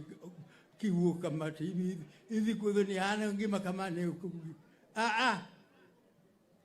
ng'ama dhano chung' e principle mare dichiel ma ka ikoni ber to ber, to ka rach to biwacho kako rach maler open ma ok ikuodh. Omiyo aparo ni gima duong' matieko godo ni sani wan kaka wan koro kaka chung' ka. Asebedo Secretary General mar Luo Council of Elders of that length of time. Amako gimiluongo ni baton mane waringo gi sikul. Koro nitiere joma tindo mabiro maachien mwabiro miyo hand ne give a baton. Omiyo kaka nene kijana moro owuoyo mamit kabisa. Gima mondo wapuonj nyithindo, kendo nyithindo mondo winj, nyithindo nyaka luor jodongo. Nyithindo nyaka neni jodongo ka opuonjogi to giwinjo ni puonj ma kamano en puonj manyalo konyo. Ka ok kamano, agoyo erokamano maduong' ne oganda duto mobiro kuom romo ma kamae. Miyo wanyiso oganda marwa Nyasaye mundu bura ni rum maber. Pamne uru jaduong kama untie, pamne wane jaduong. Erokamano jaduong. Erokamano jaduong. Pamne uru jaduong kendo. Pamne uru kendo. Ne uwinjo kisungu mowacho, the sun never sets on the British Empire. Erokamano jaduong. Wapuonjre mang'eny. Thank you very much jaduong. Koro wan gi lendo machalo kama. Kapok achiwo lendo no, Speaker ma Nairobi County Honorable Ken Ngondi ong'isa ni koro MCAs moya Nairobi moko bende mokowe nika akwayo ni MCAs moya Nairobi kumora mora mauntiere uchung' malo. MCAs moya Nairobi duto. Ero uru kamano. Aneno ka MCA moya Nairobi ng'ata chiele mofuayo kiano jomoko ni kanye. Ogina angolo emidhi nyiewni. MCAs moya Siaya bende ng'isa ni koro gite gisechopo. MCAs moya Siaya. MCAs ma Siaya. Kumora mora muntiere ero uru kamano. Jodongo moya Siaya ma ne nie yo bende osechopo. Erokamano ahinya, karibuni. Wantiere gi jodongo moya Nakuru, Kitale, Mombasa, Uasin Gishu, Uganda, Busia. Kumora mora muntiere akwayo ni mondo chung ufuane chokruok. Simameni au malo chunguru malo ufuane chokruok. Aneno ka gin kanyo erokamano ahinya kuom biro. Pod amedo mana lando ni kijana mane ka maloko ne jogo mok winji ni ane mana tere sikul gi pesa na to bi okagom na wuoye. Koro wao titiji ni ber bratari. Ogina. Governor Mara Jojo Chilumboga yaka panongeo na gocho ni wach kijana ne. Ane mapuoje. Otherwise, thank you very much. Aneno kitiyo tich maber. Men piny, karibu sana men piny. Men piny, karibu sana. Wako di mabora inya diere manego na sim kane piny mar Saire. Iro siebla inya koni erokamano kuom chopo. Erokamano men piny. Nyasaye ber. Sechete. To seche duto. Nyasaye ber kendo mane kite. Ogina adwa lendo gi Kiswahili iloko gi dholuo. Sawa. Tumemaliza mkutano wetu siku ya leo ambayo ilikuwa ni mazungumzo ya kina kama jamii ya Kiluo. Wasetieko bura marwa mane waketo ka kaka jokonagi mabeni luongo ni luo gi tiendgi kendo mae kaka watieke. Tukitoka hapa kwa wuoka wabunge wote, wabunge la kitaifa, jod bura duto te, wabunge wa bunge la seneti, jod bura duto te magin senators, wabunge za kigatuzi almaarufu MCAs, wajumbe yani jod bura magin MCAs mawa. Tutaelekea moja kwa moja hadi afisi mpya ya gavana wa gatuzi la Homa Bay. Wabiro dhi kachiel achiel e ofis mar gavana marwa makama Homa Bay. Sisi wananchi wapendwa tulio hapa, jopiny duto manika, tutaelekea moja kwa moja hadi uwanjani kwenye stadium yetu ambayo jina yake tutaelezewa kule kwenye uwanja. Wawuoka kachiel achiel kwa biro dhi stadium kama wadhi bede kanyo mabende dhi lernu nyinge e yo makare kabisa seche gogogo to gina biro dhi e mogo. Ogina, tafsiri yale nimetangaza, usiongeze yako. Sasa. Wazee wale wako hapa, jodongo duto manika, wako na mkutano madhubuti. Un gi bura mane udhi rome. Mkutano huu ni wa wazee peke yake. En bura ma jodongo kende. Wanajua pahali iko. Nitie ungeo kama udhi eno kama kanyo nitie. Na wanajua vile watafika hapo. Ungeo kaka udhi chopo kanyo. Kama wewe sio mzee, ka ukin jaduong, tafadhali. Tafadhali chaki Kiswahili. Wakuai usifike hapo. Kiki dhi kanyo ka ukin jaduong. Kwa hivyo sasa, kuom mano sani, vijana jomatindo vijende wakiongozwa na Robert huko, kiongozi wa vijana gatuzi la Homa Bay. Kiko telnu gi Robert huko, mano jatend vijende ma Homa Bay. Mutasalia hapa kwa dakika 10 munongonezane ili maoni yenu kesho mutapeana kwa mkutano. Ubiro bedo ka dakika 10 kimi program maru makaka kiny. Akina mama vile vile. Joma mine unbe. Na ndugu zetu wanaoishi na ulemavu. Ne jogo duto modak kode ng'ol. Mutafanya vivyo hivyo. Ububuro mnatimo kamano. Kwa hivyo kwa sasa sote tusimame. Kuom mano gisani wauru malo. Tumruhusu kinara wetu mpendwa. Wamithuolo baba jatendwa. Na viongozi wetu wapendwa. Gijotendwa duto mwahero. Kuelekea sehemu ambayo wanaelekea kuoneshwa maonesho ya gatuzi mbalimbali. Kidhi teru kune mudhinene gigo mopogore opogore mag Homabay ka. Na wengine wewe umekata microphone kama bado hujagini. Wengine wote tuelekee sehemu iliyotangazwa. Stadium, afisi ya gavana na wengine wazee wanajua sehemu yao. Niombe sasa Ogina tuletee msanii ambaye anaendelea na shughuli. Abiro miyo jathum thuolo mondo obogo banjo. Joma pod odong' ka kapok wuok ibiro chwaknu banjo ka mwakogo gine. Akia ni list ma nondik kacha nang'o list cha. Wamiyo jathum moro thuolo. Ochwadie thum moro kachiel. Gik moko duto wadhi time stadium kik ubed gi wasiwasi. Tabi Odanga miwa waya ka samwa ikore mar dhi stadium. Princess Julie karibu sana. Aneno kidonjo. Alili Nyajo Gina karibu sana. Na oro ni gacha mondo bi omi. Taneno ka direpa otimo maber. Thank you very much. Otherwise, Tabi Odanga. Hey, Oguma Woodlambwe Mheshimiwa Honorable Oguma Woodlambwe. Karibu sana baba. Usiepuna metu baratari ngama ago mabor. Kibiro ira Itali somo oda ineno TV ti chiemo. To be okanya songo rana lando.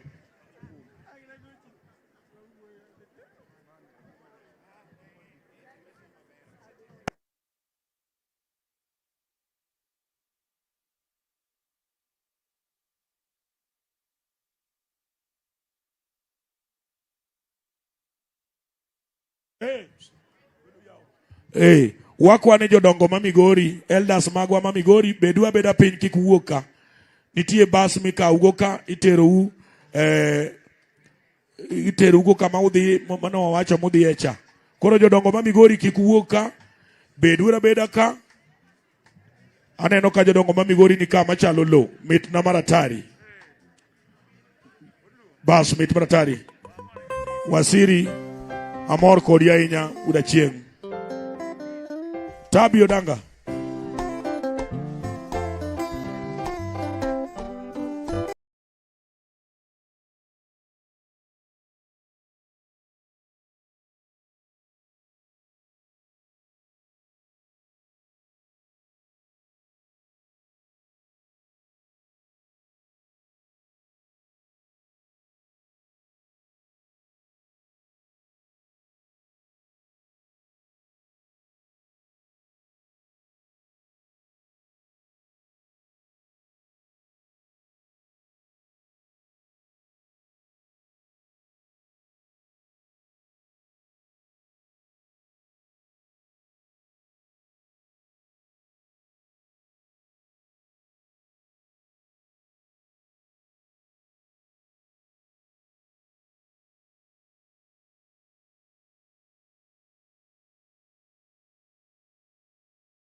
an e forum moro machielo.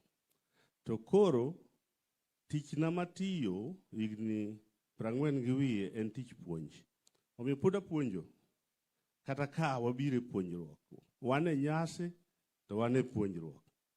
Koro nyaka ibedie gima jo adwen luongo, nyaka ibedie gi lesni moro midhigo dala. Nikech ja 7th day mora mora tingo kitab wer miluongo ni nyagendia, kendo tingo lesni, kendo chako tingo buk machielo cha en mane? Muma machon to gi muma manyien. Adams Oloo Ramogi Aimbo bath got Ramogi. An aluonge ni wuon oganda nikech nochake Ramogi. To hero go koda mbaka mag religion gi culture. Koro nokwaya to gi committee mare ma technical ni mondo atugnu tiend wach mar religion culture. Tadwa medo joma mine. An ka gi nyako miluongo nyar luo nun senene miluongo ni Dr. Mary Goreti Akinyi ma osomo gender. Ero fwanegi. Ero kawado. Osomo weche mag gender and women studies. Kendo wasetiyo kode e mbalariany ma Nairobi higni mang'eny. Koro wadwaro ni kata ka wawuoyo to nyaka wawachie weche mine, nyaka wawachie weche nyithindwa manyiri, nyaka wawachie weche mag the female gender. Watim gimiluongo ni gender mainstreaming gi dho ngere. Koro ang'o momiyo okwaya mondo wach mar culture and development tamedo women. Koro modify your title to women, culture and development. Kidhie dala mora mora pacho en mar jaduong' to udi to mar mine. Kata gin mine 3, kata gin mine 2, kata gin mine 30 to ot en mar miyo. To ot ka ot nyaka bedie dero. Ot ka ot nyaka bedie ang'o? Dech odno. Koso nitie dech pacho, koso dech ot. Dech ot. To jaduong' bende bedo gi deche. Jaduong' bende bedo gi deche. To deche no en iluonge ni food reserve. Food reserve. Koro gima wuoye en food security. Aonge gi dakika mang'eny ahinya. Tadwa miyou thuon wach ka. Food security ni e lwet joma mine. Kipare matut. Kipare matut. Food security ni e lwet miyo. Jodongo ayude kosa abaye. Abaye kosa ayude. Jaduong' kanegi min uda dek. Awacho uda dek nikech mago udi manegi nying ma jodongo miyogi. Ot maduong' mano bedo od mikai. To odno kigere to dhode ochimo kanye rangach. Mikae dhode ng'iang'o? Mikae dhod ode ng'iyo kanye? Kato mar ariyo, koro adwa penjo jodongo, wan e skul, jaduong' chung malo, in ema dieri, juoka oyieri. Koro wachnwa ni mar ariyo, mar ariyo, ero miye mic. Ot mokwongo wachnwa kendo mondo watie kanyo. Ot mokwongo. Ot mokwongo iluongo ni od mikai. Ero chungi kanyo.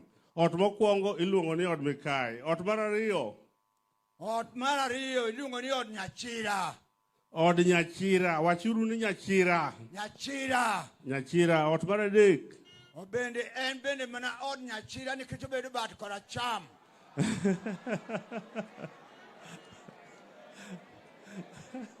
Ero kamano. Ne gin penj adek to koyudo ariyo kuom adek dong' pod okalo penj. dongo kalo. Kata parliament giwacho ni two-third gender rule. Donge wacho kamano. Ero koro jaduong' moro machielo nyalo konye. Ero jaduong' ikonyi. Koro we konya bende. Ji konyore. Ero kamano. Yes. Dhako maduong' iluongo ni Mikai. Dhako mar ariyo iluongo ni Nyachira. Dhako mar adek iluongo ni Reru. Kamano. Oyude koso ok oyude? Oyude, pamne uru. To jaduong' machielo mokwongo wuono ebe pamne uru. Nikech bende okonyowa kanyo. Koro ka in gi tekri kendo idhi mar ang'wen, mar abich, mar auchiel, mar abiriyo, ok adwa luongo nying ng'ato, to nitie joma osetimo kamano e piny Luo, modhi mang'eny. Ka lweti ber tinyalo dhi kar tekri. Koro mar ang'wen tiluongo nang'o mar ang'wen, kopo ni chope mar ang'wen. Ero atieko. Ero kaw mic. Dhako mar ang'wen kadhi nyime ni iluongo ni Odongo Her. To niluonge ni Odongo Her nikech ang'o? Niluonge ni Odongo Her nikech ang'o? En moluoko lep nyochuo. Yeah. To en ong'iyo ka jochuo orwakore kadhi oko. Ong'iyo dend chuore kaka chuore chalo. Orito jaduong'. Odongo Her nikech orito jaduong'. En ma jaduong' kuongo rawo ode. Kori kadhi od Mikai. Koko dhi od Mikai. Nikech Mikai te moriwo weche te mag dala. En migolo kode pur.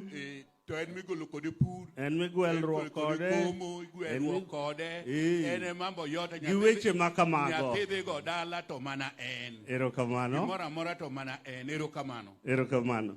Koro ang'o momiyo aketo nu siganano kata waporo kaka joluo ne chano dak ei pacho nikech food security. Koro ot ka ot ne nyaka bed gi puothe.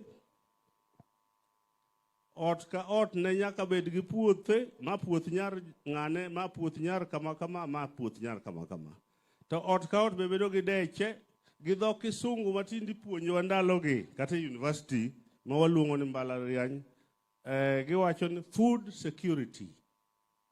Koro, adwaro ni mondo ng'ato mong'e dholuo ofuonwa ni, kata oloknwa ni food security en ang'o. Lokna food, ok abi penjo jopuonj mapuonjo university gi, adwa penjo jodongo. Obed miyo, apani koro obed miyo. Kata wayawa, ng'ato manigi tek, mong'eye, ero mina, mar ot. Kata dala. To gi mar pacho kata dala. Kamano. Nyinga Margaret Adhiambo Gango Wasonga. Erokamano. Nyar kara chuonyo gitiende kendo min game. Ka inyar kara chuonyo to in minwa nikech an okeu kothoth. An okeu kara chuonyo kothoth.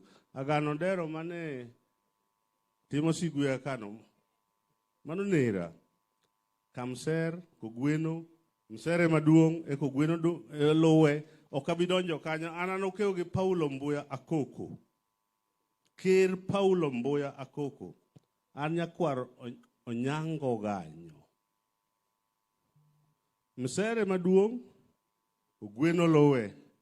An okeu kogweno. Jokara chuonyo, odera gani gini luonga ni okeu kothoth. Nikech kara chuonyo thoth, okabidonjo kanyo. Koro ka ji thoth e dala, nyaka ubed gi food security. Koro jaduong Adam Solo no kwaya, ni mondo duong wachni, wuok kuom culture to gi dongruok, culture to gi development, mano dongruok, culture mano luo kitgi gi timbegi, tamedo mine, nikech ji chiemo e udi, to nitie gimoro mane wi adwa wilgo to nyaka wache nikech jodongo ni ka. Jaduong kata ne en gi udi adek, kata ne en godongo Her, to ebe nobedo gi ode moro ma jaduong' Oginga Odinga oluongo e buge mar notice uhuru ni office. Oluongo gi dho Kisungu ni office. Mano koro nondiko gi dho Kisungu. To gi dholuo minago mic, jaduong' cha nego answer, miye microphone. Office jaduong' ni luongo nang'o gi dholuo? Gi dholuo iluongo ni abila. Office jaduong' ni luongo na abila. Abila. Ema mon gi kele chiemo te e abila ka. Omiyo koro nyithindo makiye biro abila ne gichieme. Kech ok chamgi. Kech ok chamgi. Nikech gin kiye. Kendo gik modong matindo monindo gikiny gi mondo gichamo. E abila ne. Omiyo abila gima duong' ne joluo. Te bath abila ni bende jaduong' ne bedo gi deche to gi puothe moro matin. Jaduong' ni go iluongo nang'o? Iluongo ni mondo. Iluongo nang'o? Mondo. Gi dholuo. En ma koro mondo ni en ma kamigogo modhi tedo to duogo dwaro kech. Ok odhi od miyogi, odhi mana kuom mondo. Jaduong' luongo joge ne ka ni abiuru mondo tuom bel ka. Umi nyako ni odhigo. Mondo. Tikowe nikech migogo ikowo gang'o? Ikowo gi remo. Mogo. Mogo. Erokamano. Migogo ikowo gi mogo. Kawuono winjo tiend migogo ikowo gi mogo. Nikech kata gisedhi tedo to giduogo limbe. To kata ka minu tho kata ka wuonu tho to koni ni urit na wagoka gi. Koro migogo nyaka riti gi chiemo donge. Mano iluongo ni food security. Koro watieko. Koro ka watieko to wawacho ni abudho ka duong'o wach mar joma mine. Koro ubiro penjo ni to ang'o momiyo udwa budho kuom joma mine. Gi dho Kisungu mar genetics ahero nyiso nyithindo mapuonjo. Ok gin nyithindo, gin joma dongo e university to gin nyithindwa donge. Anyisogi ni ing'e nade kata in wuoyi koso nyako to ginyisa gi omiyo an wuoyi an nyako.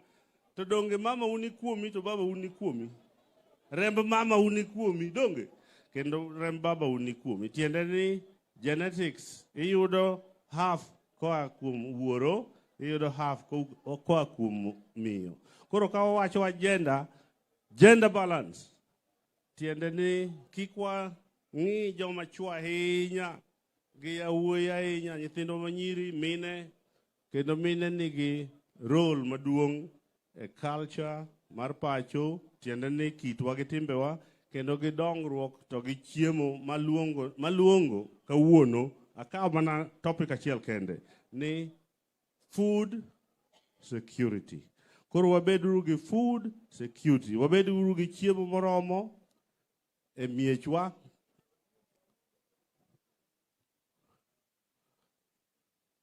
Ng'or. Kodhi mar ng'or. Ok adwa penjo mano. Kanyo weche nitie madongo. Ng'or, bel, kod. Bel, ng'or, bel, kod kal. Ng'or, bel gi kal. Mago kothe mag nyaluo. Koro aweyo gi kanyo. Dine wadonje weche mag golo pur, doyo, ang'o, e weche mag food security. Agon wero kamano jodongo man koni. Ungora koni nikech jodongo.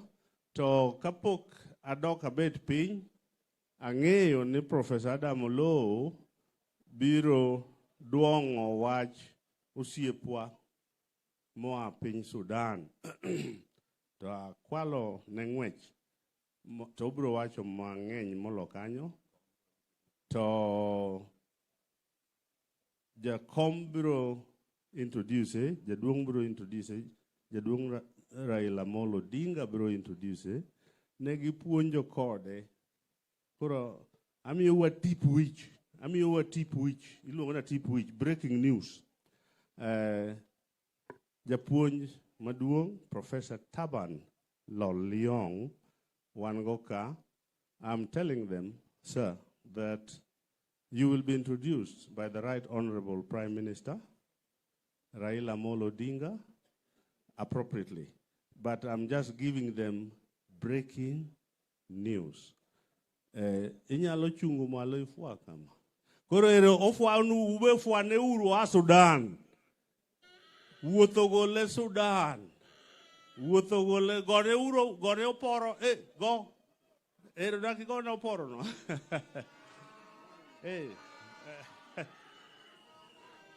Koro jaduong Raila Odinga emabiro introduce Professor Taban Loliong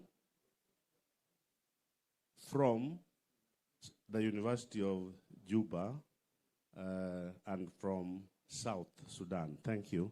Professor Adam Solo. Thank you very much. Koro ajiki nikanye. Ajiki kodiang. Sama ajiki biro.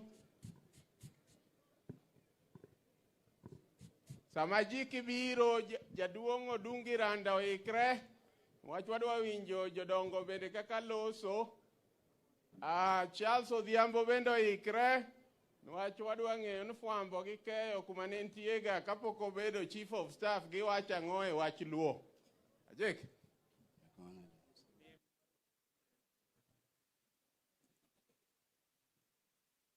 His Excellency President Marpin Kenya, Raila Odinga.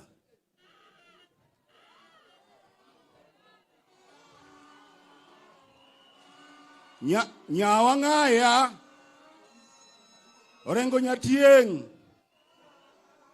Oburu Odinga, Joduto te, Keche Magluo, Amolo Jo! Apo achogo thuon wane kech kawuono en chieng luo ma luo riwo. Luo riwo to wan gi jatend luo gi jatend piny mar Kenya to kendo jatend piny mar Afrika obedo dierwa. Amolo Jo! Daka winjo, amolo Jo! Jowi! Han magweyo wuri jakathache wuri jamarewa. Luopongo pacho budho Mikaia nyawangaya. Agweyo pongo pacho uri jomariwa.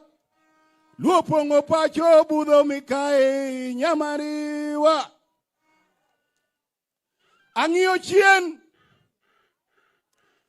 Aneno piny luo. Aneno Kubanga. Aneno Kuku. Aneno Sinakuru. Aneno Podho. Aneno Ramogi Mokwongo. Aneno Ramoga Juang. Han magweyo wuri jokothoche wuri jomariwa. Ekawango biro ye nyakoke ye mariwa. Jowi!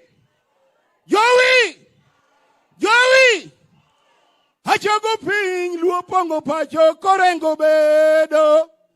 Wuri joka kere, wuri joka menje, ya mariwa. Kawango mariwa! Yakawango ye! Choulo komondu uko wogi. Yakawango ye! Choulo komondu uko wogi. Ang'iyo chien. Taneno thuondi. Ajiki kodhiamo kiyiena to ang'adi mana matin warwak min piny Dr. Aida Odinga.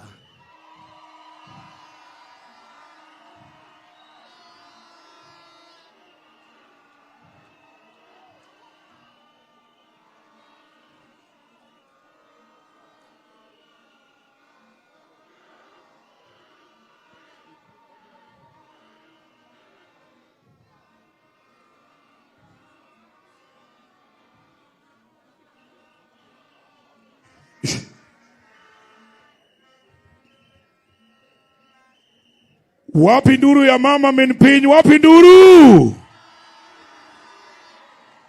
Minpiny, karibu sana.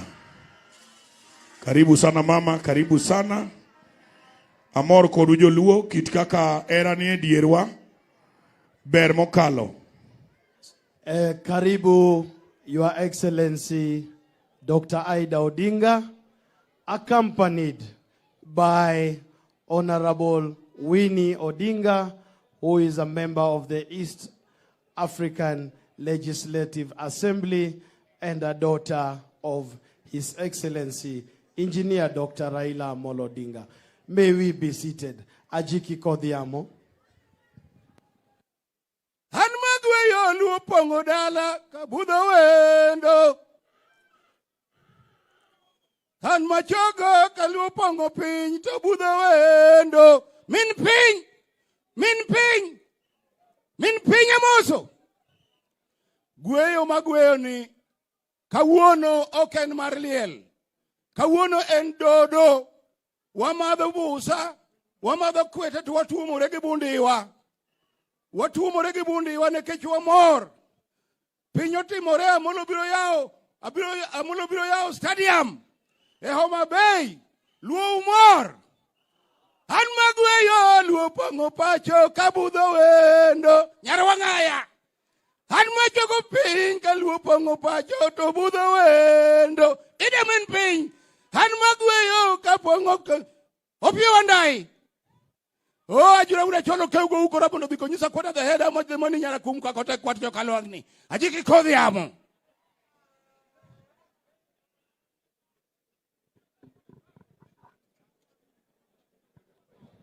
Erokamano ajiki. Charles nikanye. Charles los nyaka rowere te.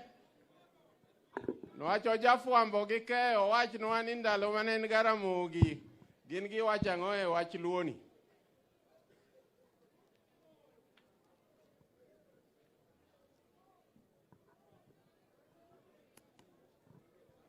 Ngire ipoya to kata kamano erokamano. Baba, governors duto te gi jotelo duto te, all protocols observed. Nyikwa Ramogi Ajwang' oyawre uru. Erokamano kuom thuolo ni. Nitiere oganda mano bedo gi od fwambo gi keyo higa 40 gi wiye. Ne girwako mano kaka gima gipuonjorego rito kitgi gi timbegi. Ne ginyayo achiel margi to gi dongruok margi. Momiyo ji wuoroga ni tang'o momiyo oganda ni gikgi gitimo mopogore. Oganda Luo ne wabedo gi kinde malach kapok wabedo gi odwa mar fwambo gi keyo mawacho dhowa. Nikech koro nochopo sama ji wuotho tung' piny ka tung' piny. Ma en achiel kuom gik manomiyo kido gi timbe jomoko odonje iwa machiegni kendo matut moloyo. Ka yande nyakalondo mag Ramogi ochakore, kinde manyo pod atiyo e achiel kuom nyakalondogo nyatemo jiwo oganda ni kik uyier ni en nyakalondo mane, tek nowacho dho nagi. Wachikuru itwa, wayud puonj magichiwo mondo konywa e rito kitwa gi timbewa. Gima duong' moloyo, iwacho ni oganda mabedo kanyakla kambeko kanyakla ok nyal lal, Profesa. Utfwambo weche konyo oganda e mbeko kanyakla mondo wadongre. Erokamano Charles kuom jodongo mosewinjo wechegi kaka Luo kere Odungi randa ibende biwachi ento jodongo wacho ang'o e wach ni ang'o momiyo wapogre kaka wapogre ni.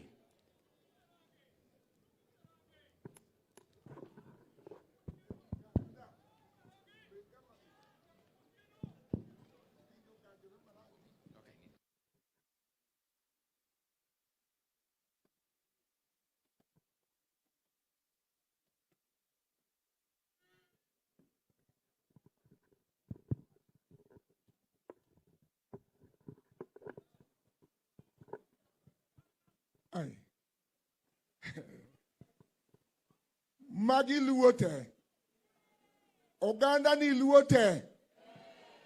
Erokamano moluo Raila Odinga. Aneno anyango nyaukaya. Mar Nyasaye gwedhu kendo medu uchoko oganda ni kendo. Amoso ujodongo. Amoso ujodongo. Amoso ujodongo. Amoso ujodongo. wabiro ka wadwa wacho wach luo. Gimomiyo luo lal. Gimomiyo luo lal. Adwa wacho nu. Tieng' ma kawuono. Tieng' monyuol kawuono. Ema ketho luo. Tieng' monyuol kawuono. Madho wasungu.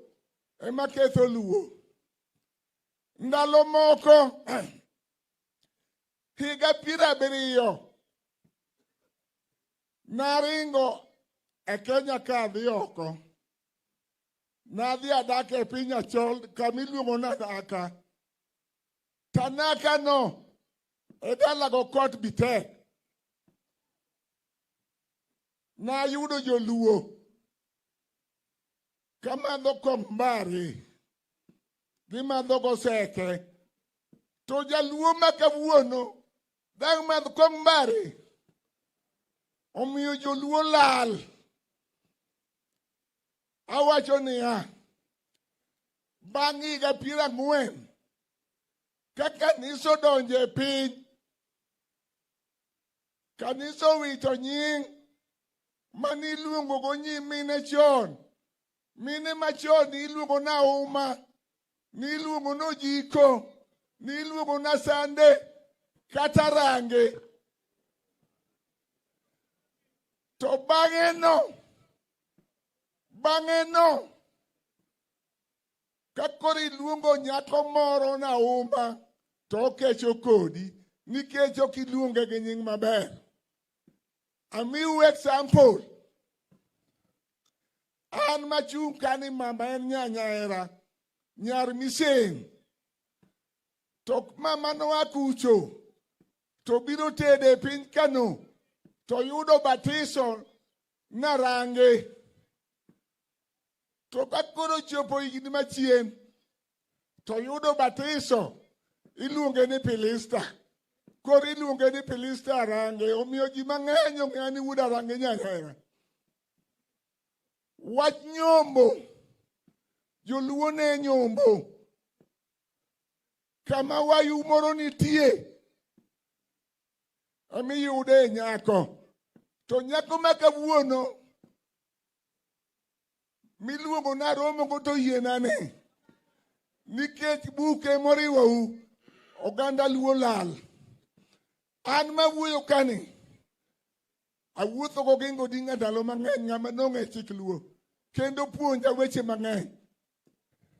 Joluo. Nyiri munyuolo mondo gam. Yawuoyi munyuolo mondo gemnegi. To nyiri ok nowegi. Ka nyiri owegi. To mano nyara gwambo. Somo kik keth wiwa. Ni ng'ano somo ahinya. Ema wuoda dhi tedo ne nyare. Mondo yud pesa kuno. Pesa en mwandu makadho. To dhano siko nyaka chieng'. Iluongo ni kothi okang'ane kodhi mabeyo. Nikech nyako gam kanyo. Omiyo joluo lal. Joluo se lal e weche maricho mang'eny.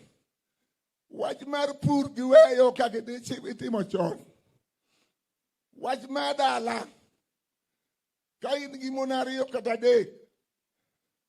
To chieng' midhi golo pur. Ting'e kumidhi ninde. Miluor mier udi gi te. Kata dala di moro mani kure. To kitieko kan. Tidhi kocha. To mano tinde jaluo ok tim. Awacho nu kama. Jaluo. Ne tero chi owadgi. To kawuono joluo ok ter. Iwinjo ni kawuono ng'ato aka. Odhi tero Alego. Odhi tero Maro. Mano jachielo wito oko. Omiyo joluo bam. Joluo gino bima kama oduo kendo. Unyale giduoge. Ginyawang'aya. Nyago tero jasungu. Mondo wawuo maler. Ne okachano loso. Mondo wawach weche mang'eny. Mad Nyasaye rita godu. Adamere. Erokamano jakaranda. Koro jokamine Mary Goreti. Obendo wachi en gik miwacho kuom jokamine gi. To en nang'o. To ng'isa ni dhoga okier. sama wacho weche mag Kisumu, sama wacho ng'amo mako karwa gi Mary Anyang', awacho no Willy mosiepna ni janyakach, amin jakasiaya, mano janyakach thurgo mieri. Dong ung'eyo mieri? Ung'eyo chiemo manokeloga? Machi kaka gor nokelo higa mano owang'i Omeri ema gor mahia mochak gor jakanyamwa nokele Mandela Cup. Maybe juogino ema ohinya matin ba wacho no jasiaya. Ng'onna osiepa janyakach. Mary Goretti. Erokamano, chokruok amoso uduto nosaore uru. Wuon piny kendo nyathi piny, min piny, owetena gi unena duto amoso uno saore uru kendo. An miyo, amor bedo miyo, nikech ka onge miyo, onge piny. To litna ni kanyocha natimo nonro e dala mar Migori, gimomiyo sani koro ich wuok mang'eny. Ich wuok to naparo ni mine ok gol iyegi. To na winjo matek ni mine magolo iyegi nikech yore mag chike manosebedo mosebayo modhi tenge. Gima timore jothurwa ka nyo piny olokore ni dhano dhi tich kapango giwe mine dala, kendo ka gidagi mine kapango tiwacho ni kosegoni dala dirit dala. Koro sami dirito dala ni endi onge gik kirito dala. Koro miyo mine magamo iye e bath chiel to golo. Sani anyiso governors wa mathurwa, joma mine kidhi osiptal opong'o osiptendewa nikech yore mag nyuol. Iyegi owuok mang'eny, iyegi okethore, iyegi ok ber. Ndalogo be naromo nyathi moro ma higa 8 mane dhi 9 mane osegol iye nikech ogolo iye oluor ni jonyuol ne biro dhawone. Koro akwa jodongwa mondo ulok wach mar miyo ni ji kadhi ka pango to pogore. Pogruok no kelo lal mathoth. Pogruok no miyo nyithindwa koro tinde lal. Koro nyaka jodongo uneni ni kata ka ogona dala kapod atin, to uneni to wadak nang'o gi jaduong' mondo kik tem mang'eny kik bedie. Kanya dhi dala mar Rome e dwe mokalo, dwe mar 5, Papa onyisowa ni ng'ama miyo e ng'ama ngima piny kar ka monego mi luor. To sani kanja winjo mang'eny katimore e dalawa kar ka mine igo agoya kabul, iyo kayo ka kabul. To kana timo nonro, nayudo ni dhako ne ok go. Dhako ne nitik mane go godo gi dhako. Matin useweyo kuti godo. Utiyo go mana oko, ok e dala.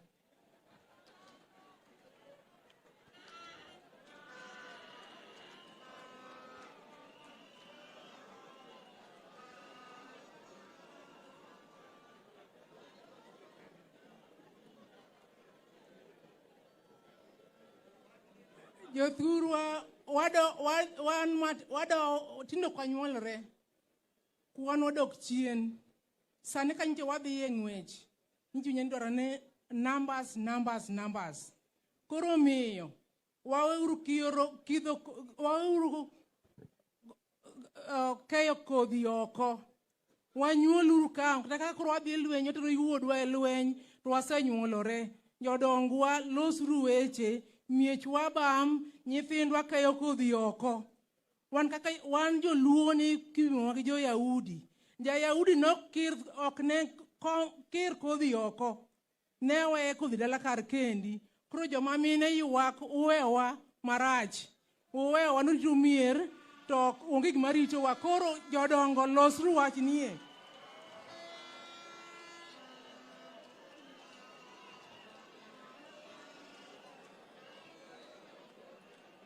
Mogik.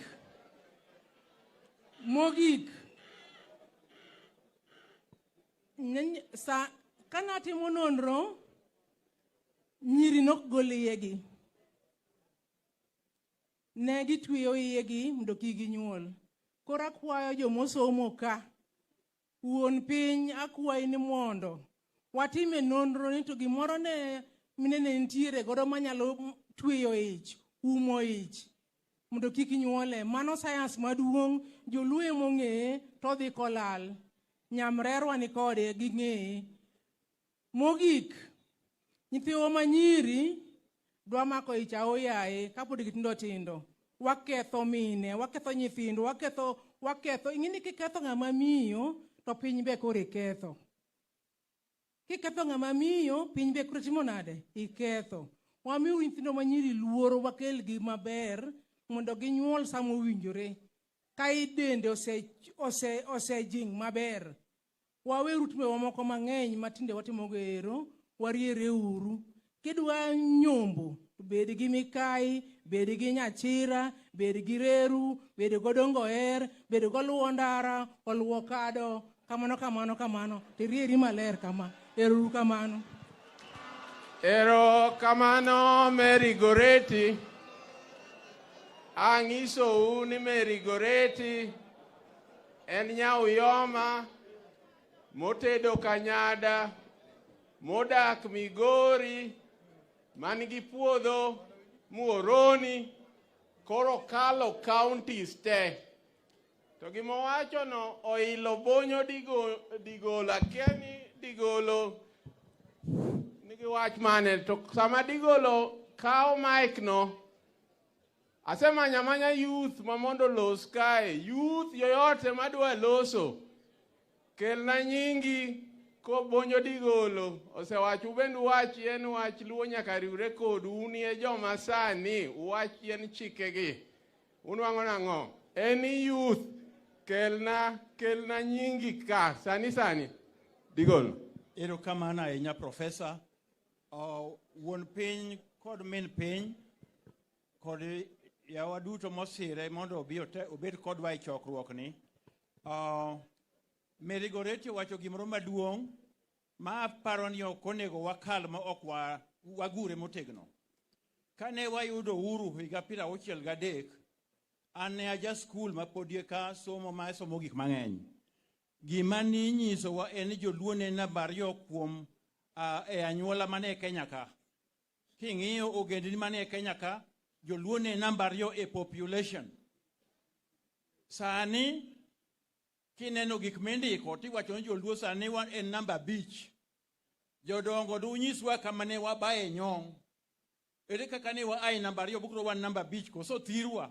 Dipo kithirowa kamoro gi weche mag siasa ka kiloso population census wawuok mana ni watin mondo mawa gik moko. To ka dieri ni wadok chien wadongo. Diuru manyien tang'o matimre kod nyuolruok marwa. Ang'o momiyo wadok chien to jomoko to dhi mbele. To ko watin to kumwadhie onge.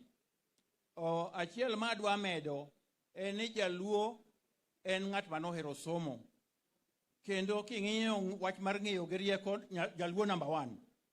Jodongo ne nigi kamipuonje nyithindo maniluongo ni ot manyuolie nyathi, min nyathi chako mapuonje gi kanyo.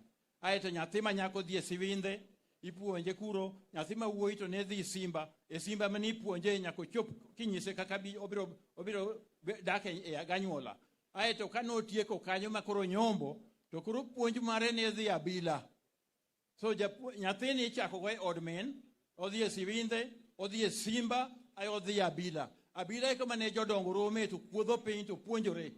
Jaduong' moro nwang'o chandruok moro modonjo mapok nowinjo kaka timore, to odhi i jaduong' wadgi to gibede Abila to gipimo gi ino.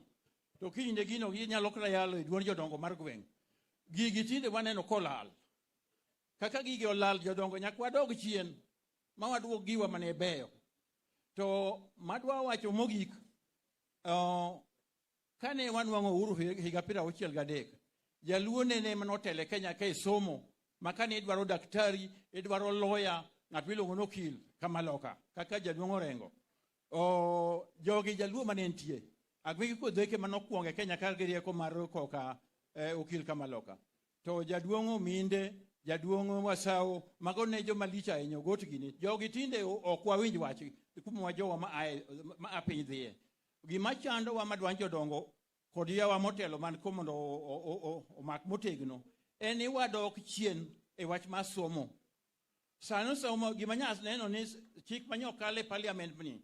To kodu gik manyo lokruok manyo bede. Somo mamalo mar university idhi ng'iewo.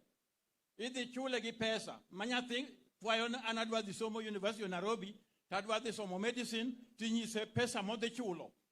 Nyithi wa ok bin wang'o thuolo medicine, kaka nyocha wan mwamako medicine e Kenya ka. Kok watang'o kwabigolo lawyers mariek kaka jaduong' Orengo gini.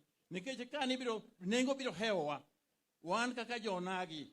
Wadoguru chien wapar ni ka koro university mamalo ibiro ng'iew gi pesa chakore higa manyien matindo machon ochako nyithiwa mabiro mariek madhi kalo to ok dhi donjo kuondegi wabedo go nadi wan wang' yo moro manyaka wabed ni ang'eno genim kod biro loso duonde mag solo pesa wan to plan mwan go erokamano uru erokamano ang'ega ni josiasa ema kimiyo microphone to okwe aneno ka japuonj bende kara kimiyo microphone to okwe koro youth osebiro Ngala jakamser ne kako rwakre akala ugudu wacha ne wach kalta ni bwana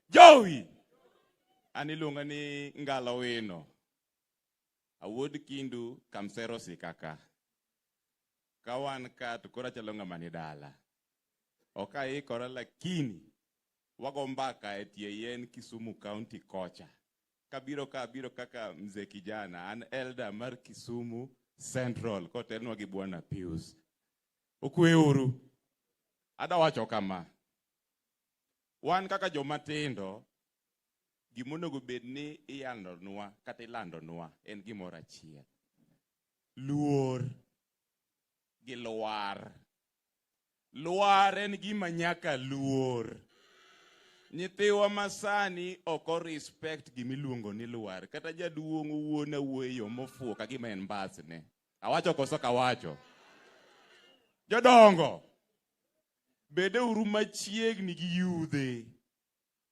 an ariya eka mondo amiyud platform ka aduoko nwero kamano jo Kisumu to ka ok kamano jodongo kawe uru yudhe uket machiegni nikech timbe moko matimore mok ber gi youth emomiyo youth lal kawuono awacho koso kawacho mar adek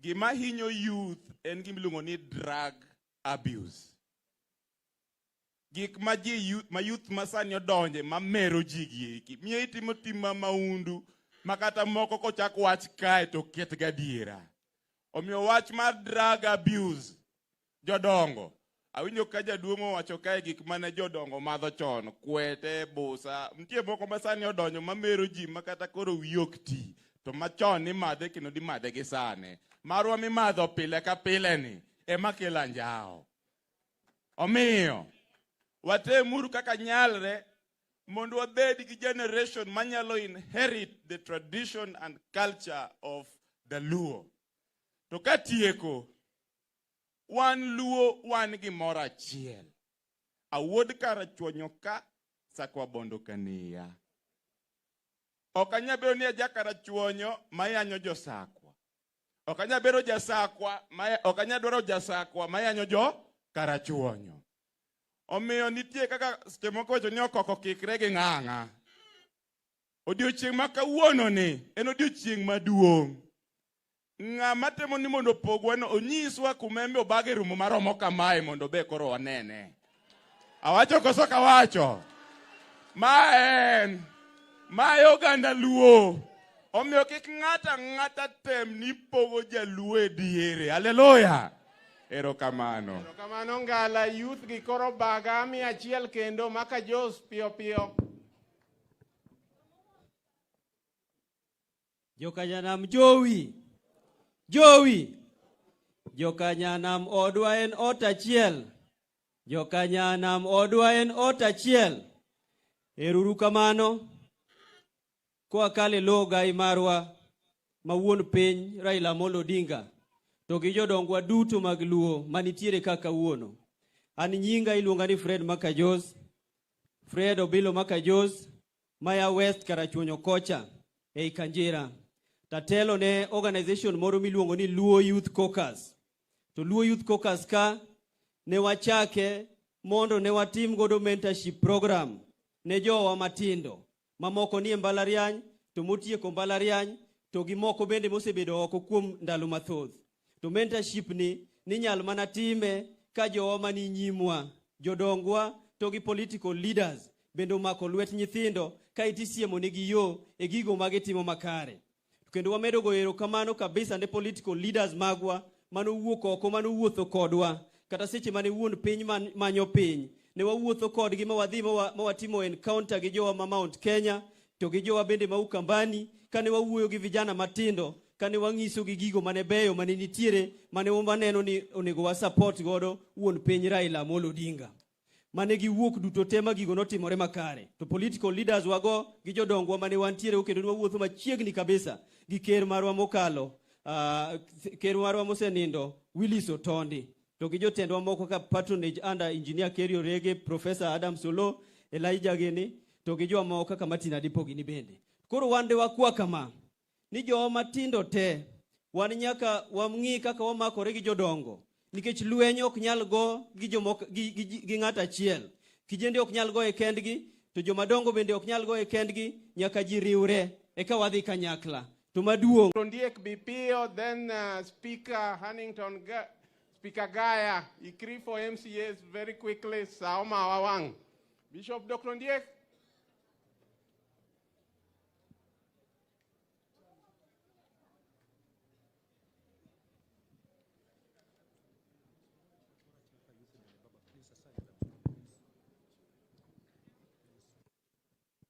Amoso ni opak ruoth.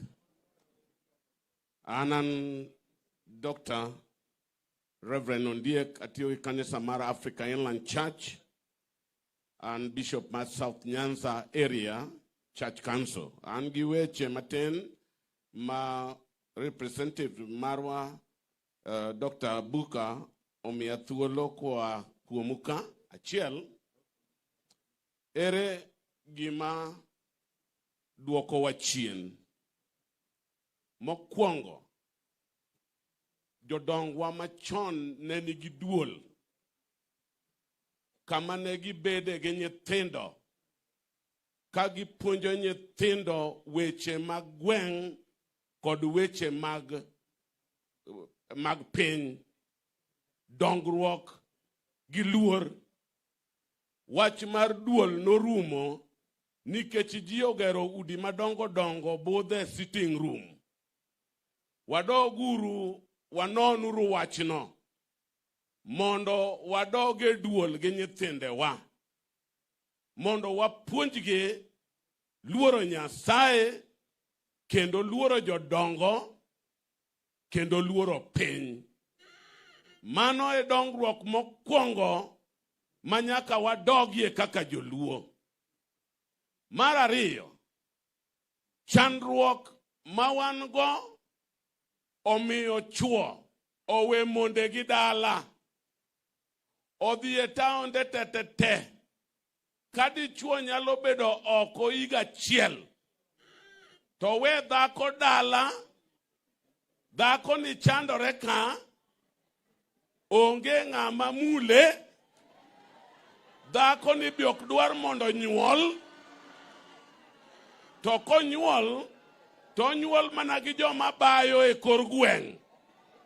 Wadoguru mondo wapuonj nyithindewa ni kata ka giyudo tich, kata gimanyo tich, to dwe achiel moro pusto duog dala, dwe mar ariyo chako pusto duog dala, omule dhako ni.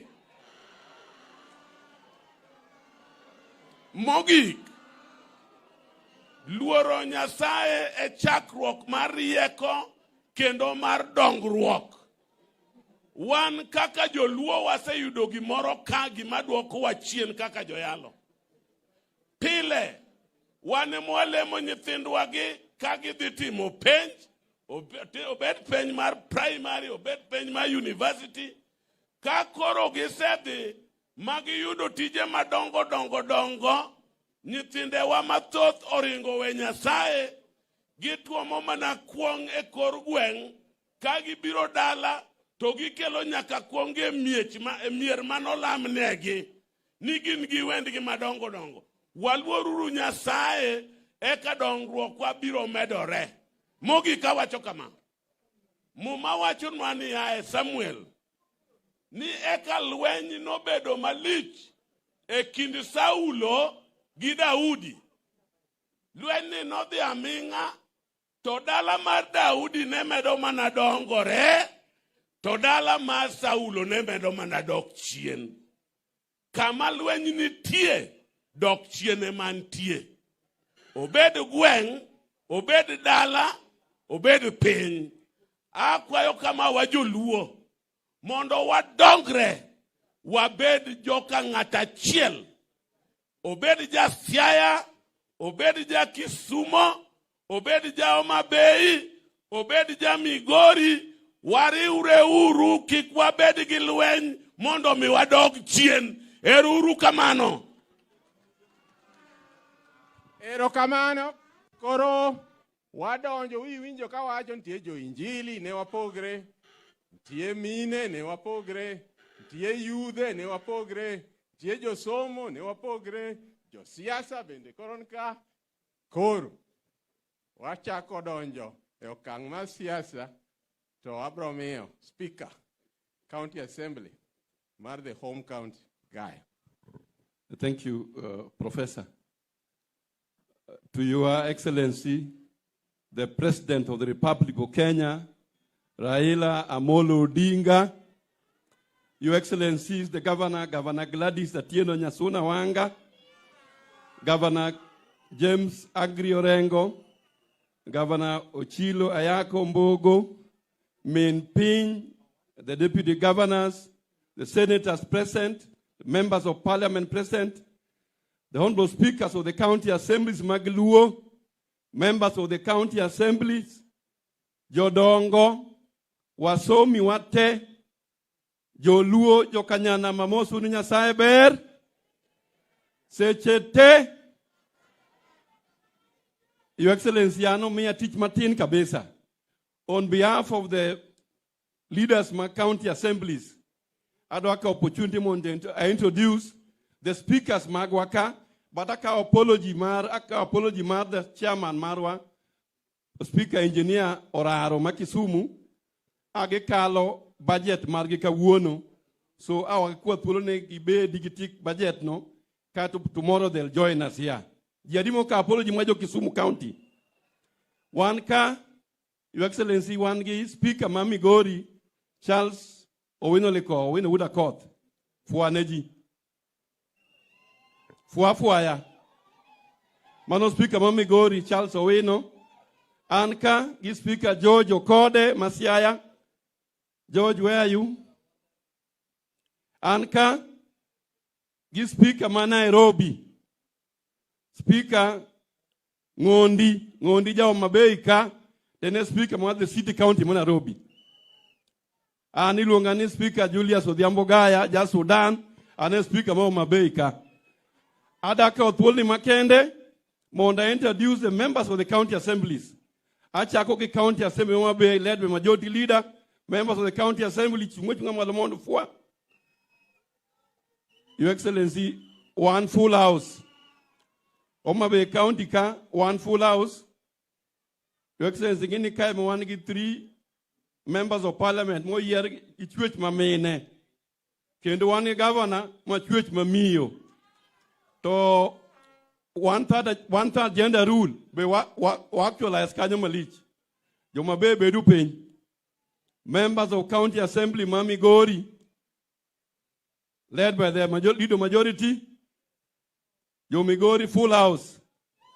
Kenutingo joma tek kanyo malis. Erukamano, eno dande kanyo. Members of the county assembly Masiaya. They are missing in the house. Makamu on behalf of county assembly Masiaya ni kanyo. Erukaman angeyo ni, Your Excellency, Gikalo, today is the last day mar June. Get him on budget, Maggie. Kejnegi publish. Adui. Adui Nyang. Mano whip majority parties in the ODM County Assembly Kisumu. Adui Nyang, MCA Market Ward. Adui Fuane Kendo. On behalf of the County Assembly Makisumu, Adui Nikanyo. Your Excellency, one kaka leaders, my local ka, my benefit, direct beneficiaries, my devolution money kelo. On behalf of these leaders, watch only one kaka members of County Assembly. Give me what you know. That is Lord to us. Give me what you know. That is Lord to us. It one mondo jo luo or eureka oganda chiel. Ngama paroni okenja luo maloi. Karanja luo maloi. One wakia. One as members of the county assemblies. Manyansa ka. Makisumu. Masiaya. Mamigori Omabei. Will follow your word to the latter. Otherwise, Erukamani Asebet Kodu. Adako Tulni Makende. I invite the member of parliament Maka. Wakili George Pondo Kaluma. Mondo Kau, Guinea to the next level. Thank you.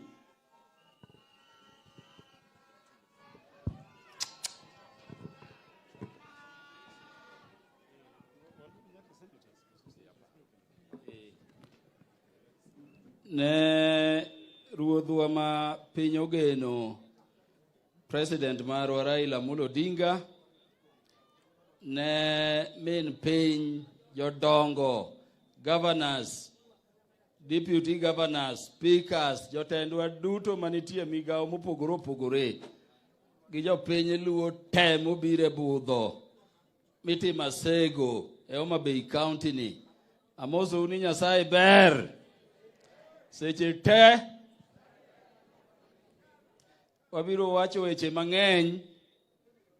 Oluonga na sani mondo arwaku ewi asego Kanyadaka. Jo Kanyadagi jo alego ka watieko budho ma kawuono kapok otieke kiny ka baba biro puonjou ibiro nyisu tie asego no. Kendo nono jodongo motelo ne gi jaduong' nyawa nitie ka. Asego no en nying ma kwarwa nyada ka nogo kogo kato koni tho asego. Koro un bende usego arwako Homabay County. Jodala wa ukao. Kendo kugo mbaka tu ugo maber. Enani kugo mbaka tu upar ni min piny nika. Togeno min piny no mara. Koro weche moko muwacho ni wameti ka. Kanyachira ka uwache marep. Nyar min piny manyalego mantie gocha kecha inyok nyayie na meto. Edo kata mag mulruok ka bendu fuayo. Bata adwa gon wero kamano kuom ne yango ni buthwa mokwongo e season ukelo Homabay. Nikeche mae piny luo ka mokwongo yango ni ng'ama mama be nyatelo. Kendo adwa kone baba ni wan gi gavana motegno ahinya. Kendo tiyonwa maber. Baba wasechako wuoyo saa moro wanga ni wabiro yiere without opposition next election. Otiyonwa maber. To kata migao ma piny bende. Wane county e piny luo kaka jo Homabay. Magi miluongo ni 2/3 gender rule poko thago. Ono yiero mine pile mang'eny ka county assembly. Omiyo wago erokamano kuom dhialowa mondo wapuonjre kakitelo ne piny Homabay. Koro yie na uru mondo atang'nu jotelo manitie. And adhi luongo nying-gi oke order kaluwore gi korgi kaka romo but kaka ne gidonjo. Wantie ka gi Honorable Fatuma Full Network. Mano women rep mamigori. Kendo kakodhi aneno kachal nonuoyo kababuye. Wantie gi kijandwa bunge kacha ilongo ni Honorable Adepo Kuome. Mjumbe mako nyango rabala ene kijana bunge kucho nyakanyocha Dr. Uburu Uogi. Manolie karachuonyo ang' nowuok kodu. Wantie gi mama Rosa Buyu Dwase, mjumbe ma Kisumu West kocha. Nyocha ne mirima omake gi Milio Odhiambo gigo osiepwa masabina hedi mombe moreg piny. Wantie gi Honorable Tom Joseph Francis Kajwang', ano wuod Waondo. Waondo go bende samoro bro ng'e ka ni mago jo asembo makocha. Mondo nyisu ni gima wacho ni luo riwore ni onge magi mbaka ma wang'eyo. Koro en omakonwa Ruaraka Nairobi kucho ng'ama thuon ahinya. Wantie ka gi Dr. Ivo Bara, mjumbe ma Kabondo Kasepol. En beno nya Kisumo kocha. Omiyo yawuoto Mabei County kiseneno kaka nyi Kisumo ge timore kodwa ka, mopono biro kasegele kik dog nono. Wantie gi mjumbe Honorable Peter Masara, Masuna West, pinyo yie tung Migori gi Tanganyika kucho. Wantie gi Nyalego, the Honorable Dr. Lilian Gogo. Mano mjumbe Rangue. Anene mjumbe mokwongo nuo Rangue no pok no nuo. En minenen. Wiye kanyo nitie gi degree 4. Obiro wuoyo kodu kiny ka babo yiene obiro winjo. Wantie ka gi Dr. Christine Ombaka. Dr. Christine Ombaka ni mano min Siaya, the women rep. Ochamo bunge tamaradek.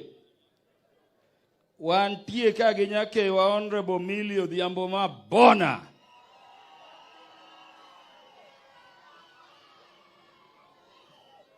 Ocha ne wiyo wil juogi mane thage ka ne juok Kanyada ka. Ogosa bina hedi ma lacho wuok e kom. Wantie ka gi jakom duol mar wabunge. Ilongo ni Honorable Dr. James Nyikal, mjumbe Maseme. Obro wuoyo kodu kaka wakuotho kucho. Wantie ka gi jatend wabunge kucho te, the Honorable James Opio Wandai, mjumbe ma Ugunja. Erokamano jatelo chopo. Antie ka gi yawuoyi mano yalo bura mokwongo wito election mar Ker Africa ka. Ilongo ni Dr. Otiende Ura Molo. Ano mano wuodo Uyoma Bath Nam kucho Jararieda. Wantie gi mjumbe ma kanyocha ne wantie ge od bura mamalo to ne waluonge ni ene jatelo mar youth.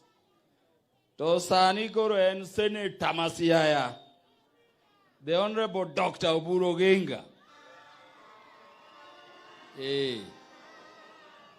Mani ko baba last time na kwa eno ter mama noringo lala kapoko tero mama. Wantie gi Honorable Sama Tande. Mane mjumbe mara lego mokwongo nuoyo bende ngamalicha inya. Wantie gi Honorable Ongondo Were. Ongondo ni mano wuod Kachien. Wuod Mumbo. Mjumbe makase Paul. Wantie ka gi mjumbe morito bedroom mar Baba Nairobi Kibra. Honorable Rero nigi kanyo Rere cho. Ne motelo ne jowa kocha. Kaso wantie gi nyar dalaka mjumbe mamiyo ma Homa Bay County ilongo ni Dr. Bensuda Joyce Osogo.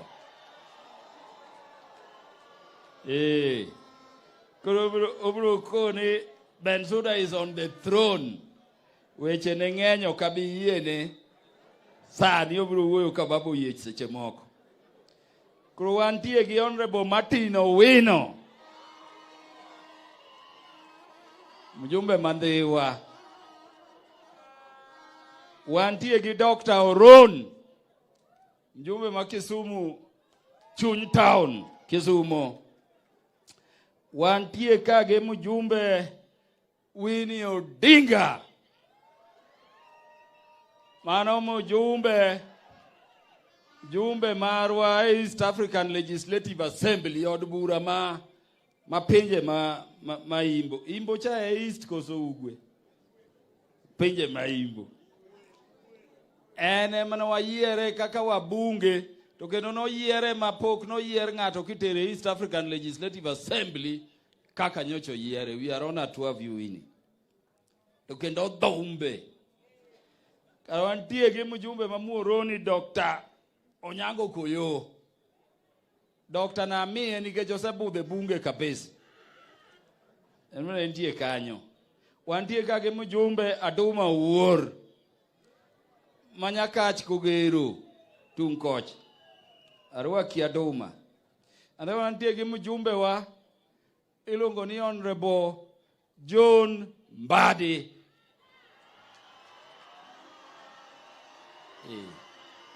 John Mbadi emotelo ne Public Accounts Committee e bunge kucho. Mane committee maduong' mogik. Itelo ne kucho to kendo nyocha en jatend wa bunge kucho.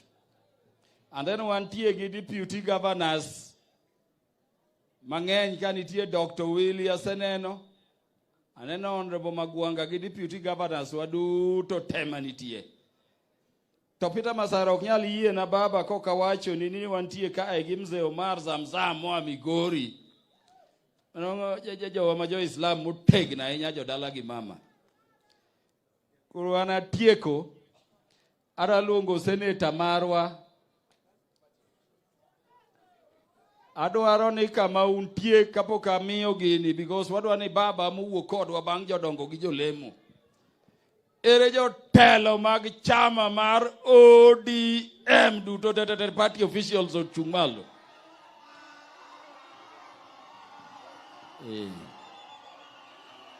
Ero uru kamano watambua u. Oh. Yes, kare dibeda beda. Koro wantie gi seneta marwa ka. Moses ura juang ni wuoi mawacho dholuo to dhum bendo dhum.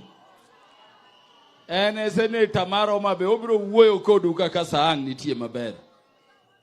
Nitie seneta mapok atimo ne introduction. Senator Beatrice Ogola nyar pacho. Baba, we thank you for giving our daughter a chance mondo bendo yale Senate kucho. Koro baba jogo duto temineno ka onge ka. Awachi koso kikawachi. Wan gi matino wino negino yudonwa na oko. Babe ng'wonwa wadonjo kisedonjo wanga manyocho oro wane wadho amany kamoro minyatere ngege European Union kucho. Wan gi matino. To kineno ka babo biro to ng'ato onge ka. Ng'ata muwinjo ka onge ka waluongo na ndhoga. Waluongo na ng'o. Koen bende buchgi. Ang ne wayal mondo utiek to kaka oganda unge kaka weche mag ndhoga watimo pile donge. Koro ugo mbaka maber, jotelo bro yudo thuolo mondo wago kodu mbaka, but nyi Kanyada nitie nyiri bendo wa pinje mamoko. Koro wago uraga mbaka mondo wapuonjeru. Nyasaye ogwedhu masani. Ero kamano mjumbe mheshimiwa wakili Peter Opondo Kaluma dakwa pamne. Pame lweti kama intie, pamane jaduong' pam lweti. Hapa nintie wachma. Aya. Odege listika, baba listika oyie na wach ni Honorable Odege manyatike. En onge kato chung' kodwa motegno kabisa. Ne gimoro make matin, but en kodwa jodala wa uyie. Modong' ka wakia unge kaka wajatimo ugwenwa gi uruoko. Ero kamano mheshimiwa Peter Opondo Kaluma. Akwa gimuolo makar kende jaduong' Adira Osawa Ruodh Goro owachie wachachiel elo majodongo kuyiena. Karibu sana. Jaduong' ni kanye.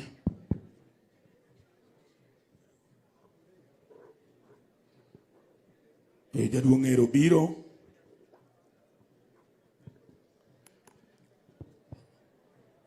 Mak jaduong' okal stairs ka maber.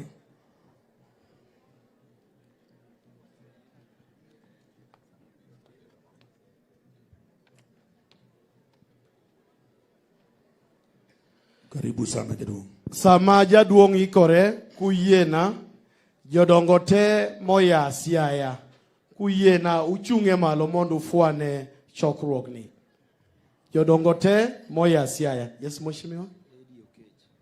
Jodala wa Edi Okech bende ukawacho ni kodwa. Okoni list kawuono igo teki kugoe oko en kodwa. Miluongo ni Professor Jianda to wakia kuma nitie en apology ne onge ka utie kode kaka owacho dongi. Erokamano kendo jodongo ma Kisumo kama untie. Ne wawacho ni kae mane jodongo ma Kisumo bede gi jodongo ma Siaya to koni ne jodongo ma Migori to gi ma Homa Bay. Jo Kisumo neno ka fuayo. Erukamano ahinya.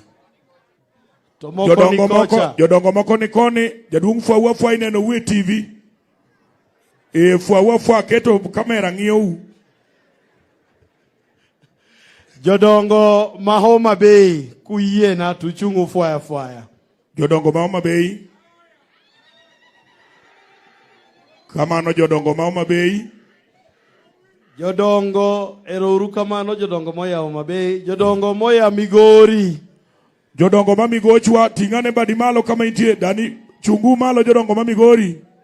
Jaduong' mopod go maka kacha ng'ane TV dhi ng'adi oko jaduong'. Erokamano ahinya jodongo ma Migori. Erokamano aneno bende Paramount Chief Ogola Nyakomita moya Kabondo. Ma bende jaduong' moya Homa Bay. Aya jodongo ma Kisumo chabwa seluongo. Jodongo moya Siaya kuyienwa. Ne pok waneno jodongo. Siaya pok walu. Jodongo moya Siaya. Jodongo moya Siaya. Aneno ka jodongo moya Siaya. Jomoko poni e obiro. Nitie ma tiyo gi gacha ma miyo locha ni mondo kowgi. Mana nikech chuny man go an gi sungo tama. Migori to ne pod akonyo nyaka jo Siaya to kalandi. Karibu sana jaduong'. Ogina yawa. Karibu jaduong'. Jaduong' karibu. Ne wuodwa mwageno kendo wahero president mar oganda moluor Raila Odinga kod mikai mare mantiere Ida Nyar Migori to oganda duto te gi jo members of parliament governors magwa mwageno mantiere ka to oganda duto moa ka gi kacha amose gwe nying Kristo Yesu mangimani oyawore uru. An machung' ka iluongo ni Adera Osawa. An jagoro mar Luo Council of Elders chakre ndalo mane pod en Luo Union East Africa. Nyaka koro sani asebedo katiyo kod oganda mar Luo kendo an kod gi machiegni pile. Sama kama koro wabiro kama atimo erokamano maduong' ahinya ne migosi moluor kendo mogen Raila Odinga kanyocha ne wabedo Kisumo Grace Onyango Social Hall mwachano kaka bura makama biro bedo nyime kendo biro bedo magini kamano. Dwaro mondo bura makama otimre en gimoro achiel maduong' manyaka duto kwadhi mwadok miechwa kama nade to nyaka wapar ni mat wabiro timono. En riwruok kanyakla achiel maonge gimoro mabede kindwa kode. Wariwore socially Luo Council of Elders. Wariwore politically ka wan kod Raila okawach ni wan tok Raila Odinga. Oyo ng'ama ni toki kia no wacho. Wawacho ni wan kod kanyakla kod Raila Odinga mondo waket oganda mar Luo obed kanyakla. Anyalo wacho ni gima duong' manyaka wamany en bedo kanyakla. Bedo kanyakla omiyo oganda moko matin mane Great Britain miluongo ni Anglo-Saxons. Gin oganda manok to negi bedo kod riwruok achiel motegno. Riwruok achiel margi noero nomiyo giwuotho ka gipakore ka giwacho ni the sun never sets in the British Empire. Tiende ka ne en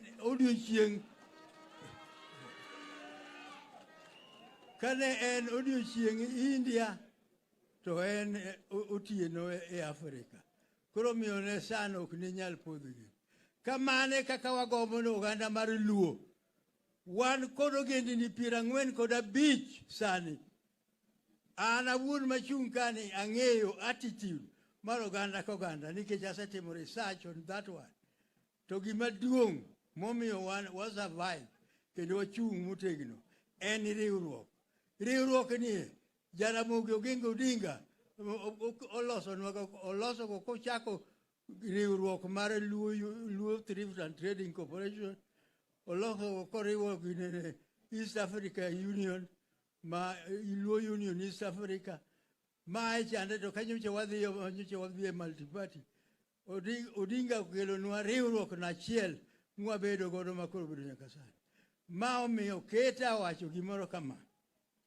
Wan wawegi, kaachiel kod wan politicians magwa, kaachiel kod oganda mag jotelo mag oganda, waywauru tol achiel mondo wabed jogo ma loso tijegi. Wabeduru jogo ma loso tijegi ka wan kod kanyakla achiel. Mano eka wanyalo kwang' kendo wanyalo survive motegno e oganda mar gine. E higa gin sani jawuoyo moro wacho ni wan watelo education. E higa moro mokadho nene achung' ne jopuonj. Ne an headmaster, chairman mar Headmaster Association. To nene wayudo ka kamoro ni Nyandarua ne golo nyithindo mang'eny ahinya. Koro ne wadhi okuro ni mondo wamany gima omiyo gin to gigolo nyithindo. Gin gi jopuonj manade nikech e primary ka ne wan kod P1s, wan kod P2s, wan kod P3s. Gito gin kod machalo nade. Kane nadhi achopo Mombasa gine Nakuru, we were humiliated. Nikech ng'ato chuch ka kono un manyocha usomo sani koro un kanye. Ere kuma untiere koro osekadhou. Mane gikadhowa nikech wan joluo watimo gik moko maler to gin to magi gitimo gini. Omiyo akwayo ni e korka education kama wadhiyo ni e riwruokwa ni nyaka wajiw joma tindo migi many education maler manene Simeon gini okelo manene Ogoti gini okelo nwa kod joma kamago. Omiyo education no en the key. Esani wasebedo kwa wariwore motegno ka wan kod Wuonyalego okego neya. To weche pod ok obedo mabeyo nikech wan watimo gik moko maler waonge kod ukora. To ukora timore ka kucho kae to iloko gweth marwa kata hawe marwa iloko ataro nikech wan ok wang'eyo gik miloko atarogo. Dwaro ni mondo wabed mochung' motegno kendo moikore mar neno ni kama koro wadhiye face machielo. Face mwadhiye ni nyaka wadhi ka wan motegno, wan kanyakla, wan gi hera. To ma wanyalo timo mana ni 1, waherore. 2, wariwore. 3, kik wabed jomoko makuodhowa. Nwakuodhore kindwa wawegi. Kwatimo kamano to pod wawuondore ni wariwore to wakuodhore kiwuok kama to idhi kuodho ni an gima kama ne ng'ama dhano chung' e principle mare dichiel ma ka ikoni ber to ber to ka rach to biwacho kako rach maler open ma ok ikuodh. Omiyo aparo ni gima duong' matieko godo ni sani wan kaka wan koro kaka chung' ka. Asebedo Secretary General mar Luo Council of Elders of that length of time. Amako gimiluongo ni baton mane waringo gi sikul. Koro nitiere joma tindo mabiro achien mwabiro miyo hand ne give a baton. Omiyo kaka nene kijana moro wuoyo ka, owuoyo mamit kabisa. Gima mondo wapuonj nyithindo, mondo winj. Nyithindo nyaka luor jodongo. Nyithindo nyaka neni jodongo ka opuonjogi to giwinjo ni puonj ma kamano en puonj manyalo konyo. Ka ok kamano, agoyo erokamano maduong' ne oganda duto mobiro kuom romo ma kamae. Miyo wanyiso oganda marwa. Nyasaye mondo gwedhu mondo bura ne orum maber. Pamne uru jaduong' kama untie, pamne wane jaduong'. Erokamano jaduong'. Erokamano jaduong'. Pamne uru jaduong' kendo. Pamne uru kendo. Ne uwinjo kisungu mowacho, the sun never sets on the British Empire. Erokamano jaduong', wapuonjre mang'eny. Thank you very much jaduong'. Koro wan gi lendo machalo kama, kapok achiwo lendo no, Speaker ma Nairobi County Honorable Ken Ngondi ong'isa ni koro MCAs moya Nairobi moko bende mokowe nika. Akwayo ni MCAs moya Nairobi kumora mora mauntiere uchung' malo. MCAs moya Nairobi duto. Ero uru kamano. Aneno ka MCA moya Nairobi ng'ata chiele mofuayo, kiane jomoko ni kanye. Ogina angolo emidhi nyiewni. MCAs moya Siaya bende ng'isa ni koro gite gisechopo. MCAs moya Siaya. MCAs ma Siaya. Kumora mora muntiere. Ero uru kamano. Jodongo moya Siaya ma ne nie yo bende osechopo. Erokamano ahinya, karibuni. Wantiere gi jodongo moya Nakuru, Kitale, Mombasa, Uasin Gishu, Uganda gi Busia. Kumora mora muntiere akwayo ni mondo chung ufuane chokruok. Simameni au malo chunguru malo ufuane chokruok. Aneno ka gin kanyo. Erokamano ahinya kuom biro. Pod amedo mana lando ni kijana manika maloko ne jogo mok winji ni ane mana tere sikul gi pesa na to bi okagom na wuoye. Koro wao titiji di ber bratari. Tere sikul. Ogina. Governor mara Jojo Chilomboga yaka panong'eyo na gocho ni wach kijana ne ane mapuonje. Otherwise, thank you very much. Aneno kitiyo tich maber.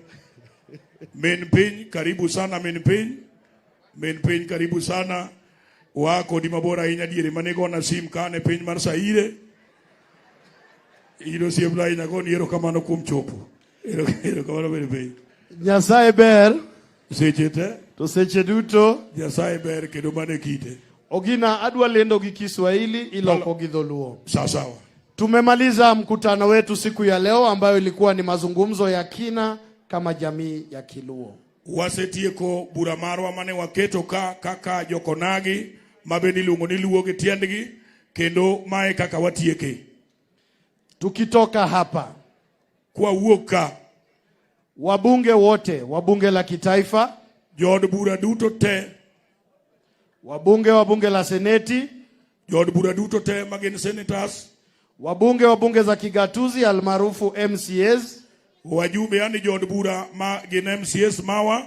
Tutaelekea moja kwa moja hadi afisi mpya ya gavana wa gatuzi la Homa Bay. Wabiro dhi kachiel achiel e ofisi mar gavana marwa ma Homa Bay.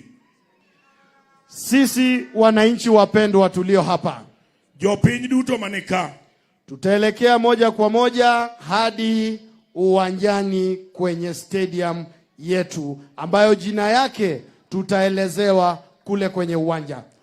Wawuoka kachiel achiel kwa biro dhi stadium kama wadhi bede kanyo mabende dhi lernu nyinge e yo makare kabisa.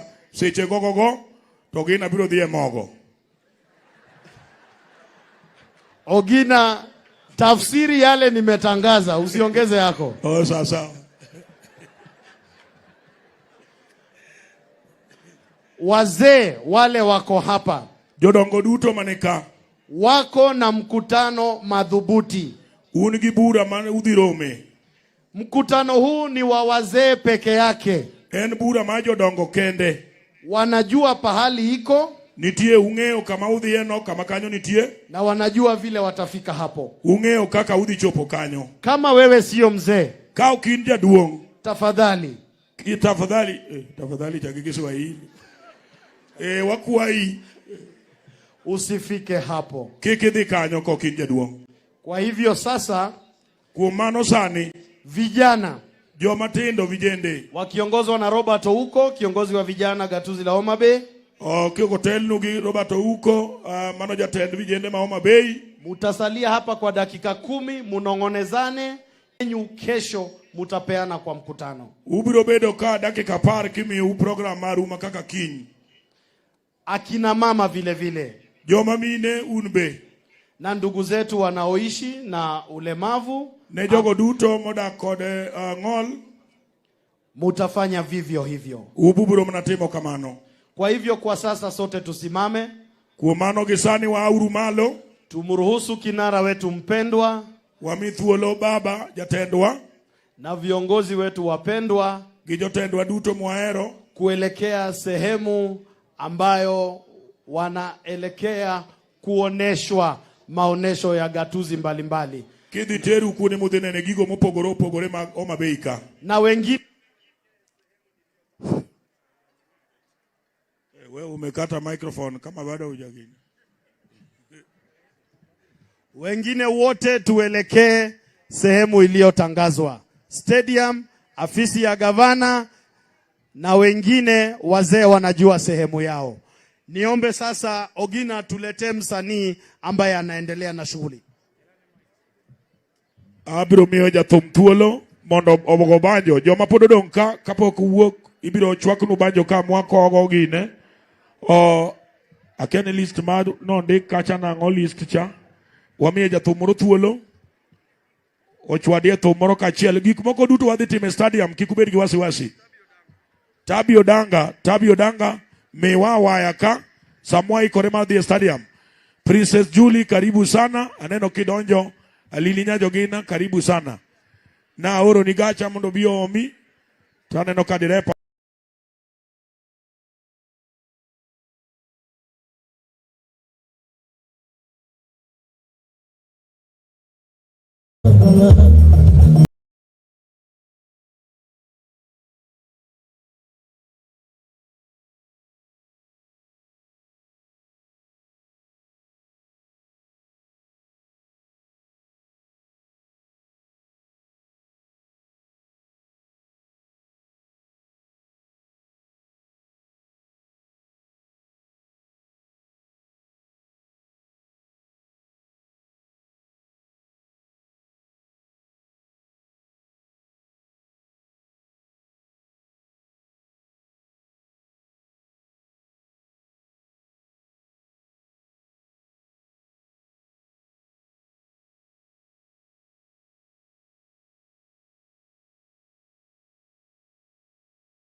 I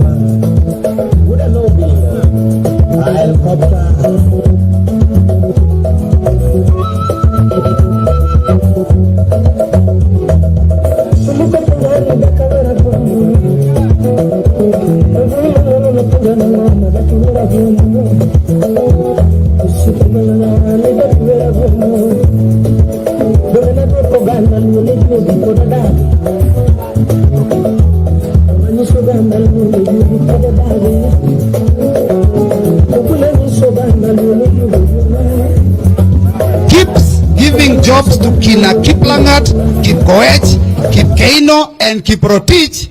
The rest of you will keep applying, keep complaining, keep crying, and they hope that you will finally keep quiet as they keep raising taxes. Ule amesikia hiyo kizungu ameelewa.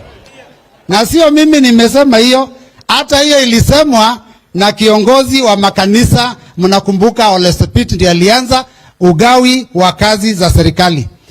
Your Excellencies, please allow me, the member of parliament for this area, aseme tu karibu 1 second.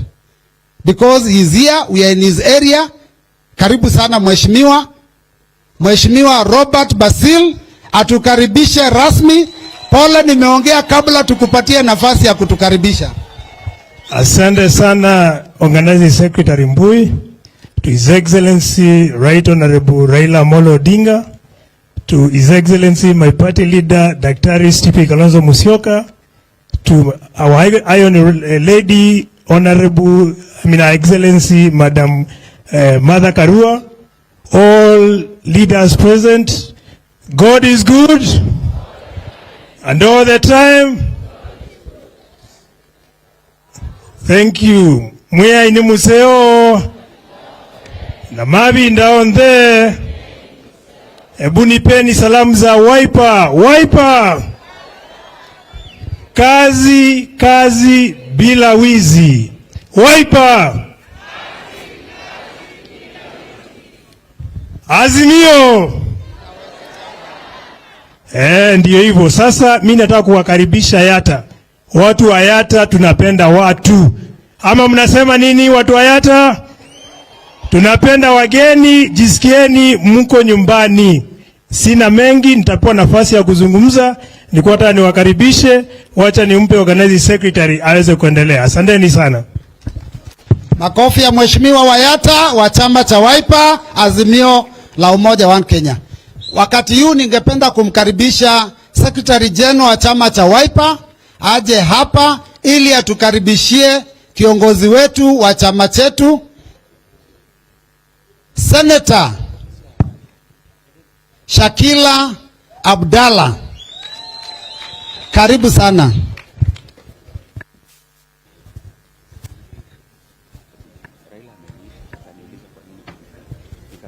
Asante sana bwana Organizing Secretary. Naomba tusalimiane kwa hewa. Wiper! Asanteni sana. Leo ni siku ya maombi. Na mimi pia niko na maombi yangu ningependa kuomba. Na naamini Mwenyezi Mungu ataitika maombi yetu. Your Excellency, our party leader, Dr. Stephen Kalonzo Musyoka, Azimio principals, governors, members of parliament, MCAs, members of the clergy, members of NEC, our National Election Board, our supporters, all protocol observed. Hamjambo. Hamjambo tena. Thank you. I have 3 prayers. I want to start with the first one. Oh Almighty God, we pray for Mama Pauline Kalonzo, who is unwell, for God to give her back her health and strength. If she were here today, I am sure she would play a vital role to ensure we are all comfortable and happy. Let's all pray for her healing, to get back on her feet, so that she can serve her family and the nation. Amen. My second prayer is to the party leader and the party. As we pray today, remember to pray for our party leader and the party. May God give him patience, strength, and keep himself to continue serving this party and the country as a whole. Let us all remember to pray for him always. Let's pray for our party and stay united and strong, as unity and strength keeps us together. My third prayer is to our party members and the country. I would like to pray for our members and thank you all for your unwavering support and dedication. Wiper Party stands for the principles of democracy, justice, and progress. We believe in Kenya, where every citizen has a voice and should be heard with equal opportunity to thrive. This specifically goes to the members of the ruling coalition. You cannot tell us that the finance bill has to be passed without amendments, not even a comma. Kenyans have said they are sure there are issues which needs to be amended in the bill. The people have spoken. Listen to the people. Hii sheria inataka ukarabati, marekebisho na kupigwa msasa. Haitapita hivyo. To our elected and nominated leaders, let us always remember that our party's success relies on our ability to connect with the citizens of Kenya. We must actively listen to their concerns, engage in constructive dialogue, and develop policies that address their needs. We must be the champions of the marginalized, advocates for the voiceless, and initiators of positive change. By doing so, we can earn the trust and support of the people and build a better future for all. Message to the current regime. Every Kenyan needs to live in a peaceful environment. But peace is not merely the absence of tension. It is the presence of justice. As leaders, we must therefore be ready to take political decisions that are neither safe nor popular, but ultimately bring justice to the nation. I implore the religious and political leaders not to remain neutral in situations of injustice, because by being neutral, you have chosen the side of the oppressor.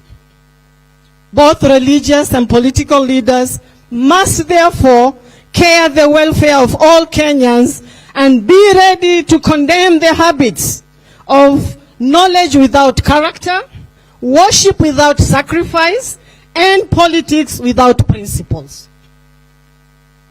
The current regime must understand that democracy cannot thrive where powers remain unchecked and justice is reserved for a selected few. Ignoring Kenyans' cries and failing to respond to their sufferings is simply not an option, for peace cannot exist where justice is not served.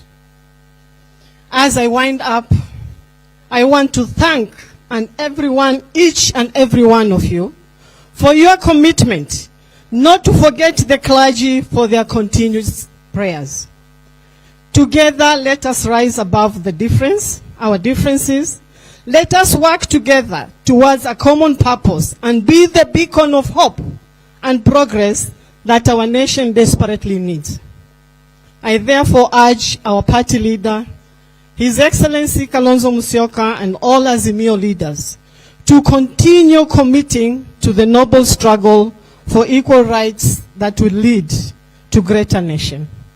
It is my desire to see my beloved country stand as a moral example of Africa and the world. Asanteni kwa kufika na karibuni sana. Tulienda Shakahola, mimi nikiwa mwanakamati. Nataka niwape habari kidogo. Tulipofika Shakahola, tukaambiwa na polisi kwamba walipoenda kumkamata Mackenzie aliwaambia Shakahola itawaramba. Na mimi leo nataka kuambia wale walipigia hii serikali yenye misingi ya urongo na utapeli, hii hii serikali inawaramba na itambaramba, itaendelea kuwaramba. Kwa hivyo mimi ningependa kuambia ndugu zangu, hiki kidonda, dawa iko kwa baba.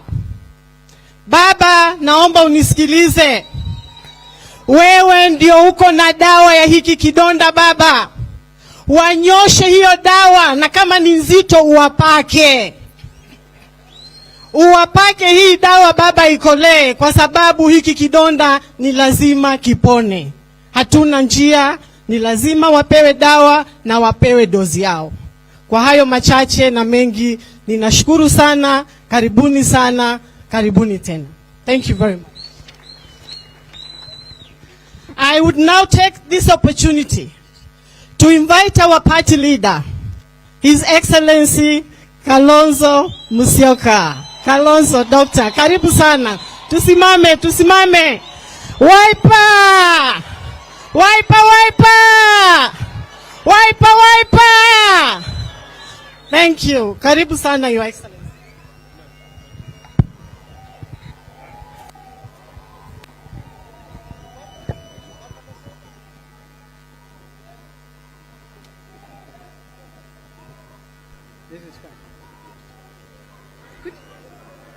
Thank you. Tafadhali tuketi, tafadhali.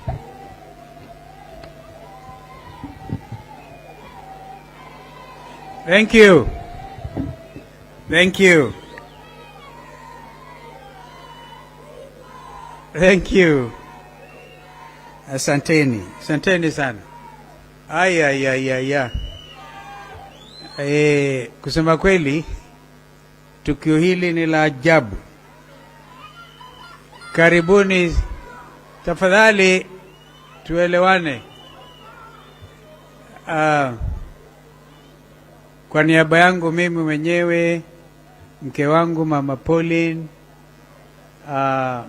naomba niwakaribishe sana Yata. Actually, this is Yata Farm, but for the purposes of our meeting today, this is Yata. And the family holds this place in trust, I think, for the community. Yani hapa ni kwa community. Hapa si kwetu, ni kwa community. And this is why watu wa Kenya walishangaa walipovamia Northlands, wakaiba kondoo ya Mama Ngina na wakachoma a forest, which I'm quite sure for purposes of environmental challenge this time. I mean, it's really, you put a forest on fire, you are militating, actually acting against the best interests of humanity. Wengine wao walisikika wakisema the next stop was Yata Farm. This is Yata Farm. Hawakuja. Tushangilie Mwenyezi Mungu hakufika. I always like to say what Council Paul Mwangi, I don't know whether he's in the house, is the one who showed me the text. Akasema, they were spreading across the text kusema, don't dare go to Yata Farm, kwa sababu ukienda kule, kwanza ujue utatoka. Alafu utakaa kwa miaka 10, ukilisha hizo kondoo, na kufanya fencing. I said, ordinarily, people like to associate the community around this area with other challenges. But this is a farm ambayo inalindwa na Mwenyezi Mungu mwenyewe, malaika ya Mwenyezi Mungu. So on behalf of the family, I don't know the young man here, when I went into Parliament in 1985, I wasn't married. I was elected in April, actually on 10th of April 1985. And I had to get married that same year because I knew if I delayed, kungekuwa na shida. You wouldn't know mtu anakupenda kwa sababu wewe ni mbunge ama wewe uko na mambo mengine. So I married Pauline very quickly by December.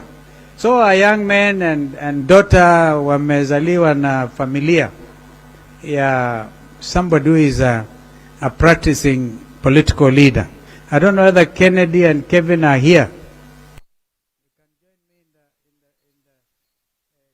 Is Kevo there? Kevo? Just join me, Kevo. Just come over.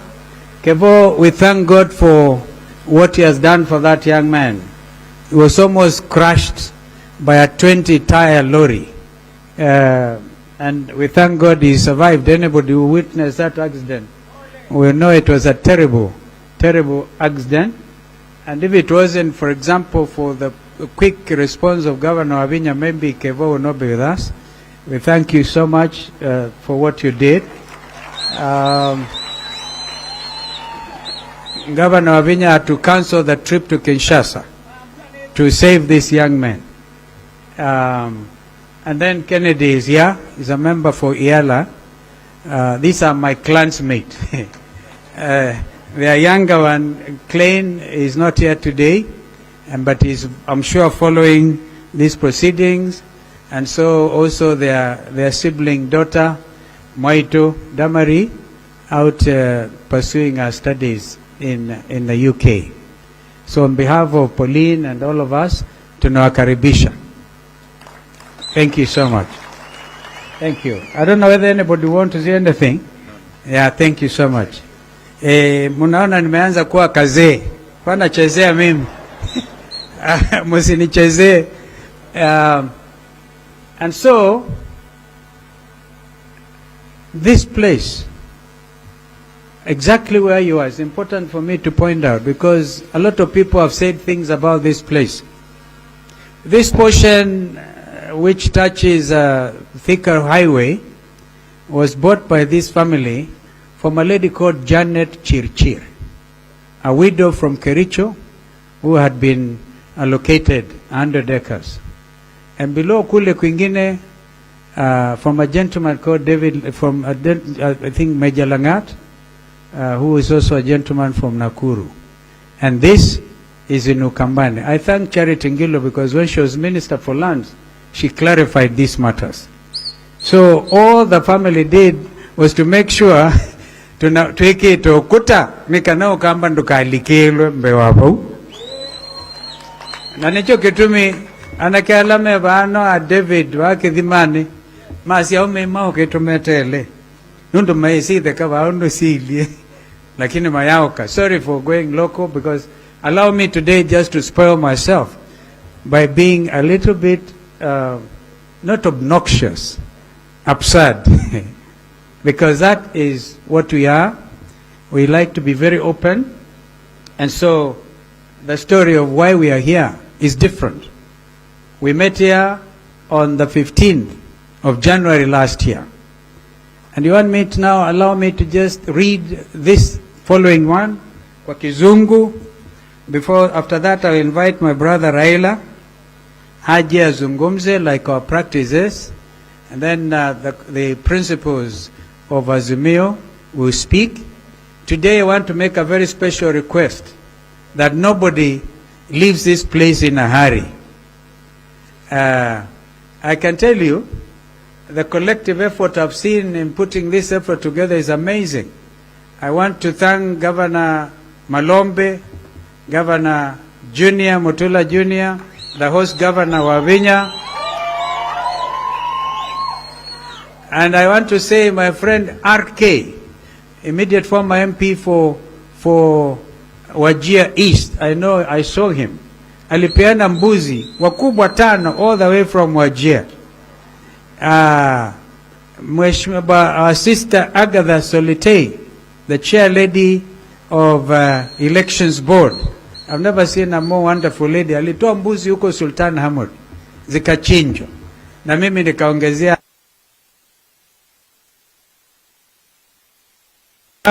na wengine ma MCA. I'm shocked. MCAs wa Makwiny wametuma mbuzi, MCAs wa Mkitui, and I didn't want this to be a collective effort.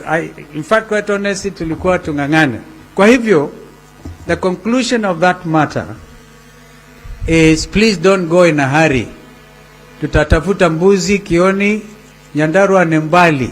Tutachinja zingine na zingine until really we feel that we have fraternized because we are celebrating the within the Azimio coalition. And I want to thank the clergy again, Apostle Musili, and wonderful. Let me actually again ask kwa heshima all the clergy who are here to stand again, because we want to really recognize in a very special way. Yaani hawa watu ni wengi, tuwapigie makofi. And I know there were prayers in Machakos yesterday. I thank Governor Wavinya for inviting them again. She attended out of courtesy. Alafu akasema kujeni pia Yata Farm kesho tuungane na nyinyi. Tuwapigie makofi because we are all doing this with a very clear conscience. There is no conflict of interest. Hakuna mabishano. You cannot compete when it comes to prayers. Thank you so much. There's no competition whatsoever. I know that Father Mutie in particular, I want to recognize Father Mutie. That gentleman is actually the chair, the national chairperson of all the religious community in Kenya. And I'm told that the only time the Catholics, the Muslims, the Hindus, the Presbyterians and all feel comfortable is when Father Mutie is actually on the chair. And I think if I'm not wrong, our brother comes from Mwala. That is true, isn't it? Mwala. Oh, where exactly? Oh, Matungulu, kwa mwana mole. I want to actually ask you, we'll be very unorthodox. Just come onekane, because then anybody who feels not recognized, I recognize Father Mutie, and I think all of us will know that even Olesapit will feel recognized. He may not be here at the Church of the Anglican Church in Kenya. He came the other day to talk to me and to pray with me, and I want to thank you. It reminds me of the country, my second country, where I went to do my postgraduate work, Cyprus. But him, I think, is Orthodox, and I want to really thank you for finding the time. Thank you. Thank you. I therefore now I recognize the others as I go on, and then I'll call my brother Raila. Nimevalia kijeshi na sio jeshi. Kuna vijana hapa when I was coming in walikuwa nasema KDF. So now KDF I discovered nikauliza ni nini, nikasema Kalonzo Defense Forces. Ukiwaangalia wengine they can do with an extra lunch, but it is the spirit of commitment and the love for their country which makes them come out strongly, and more particularly defense of democracy.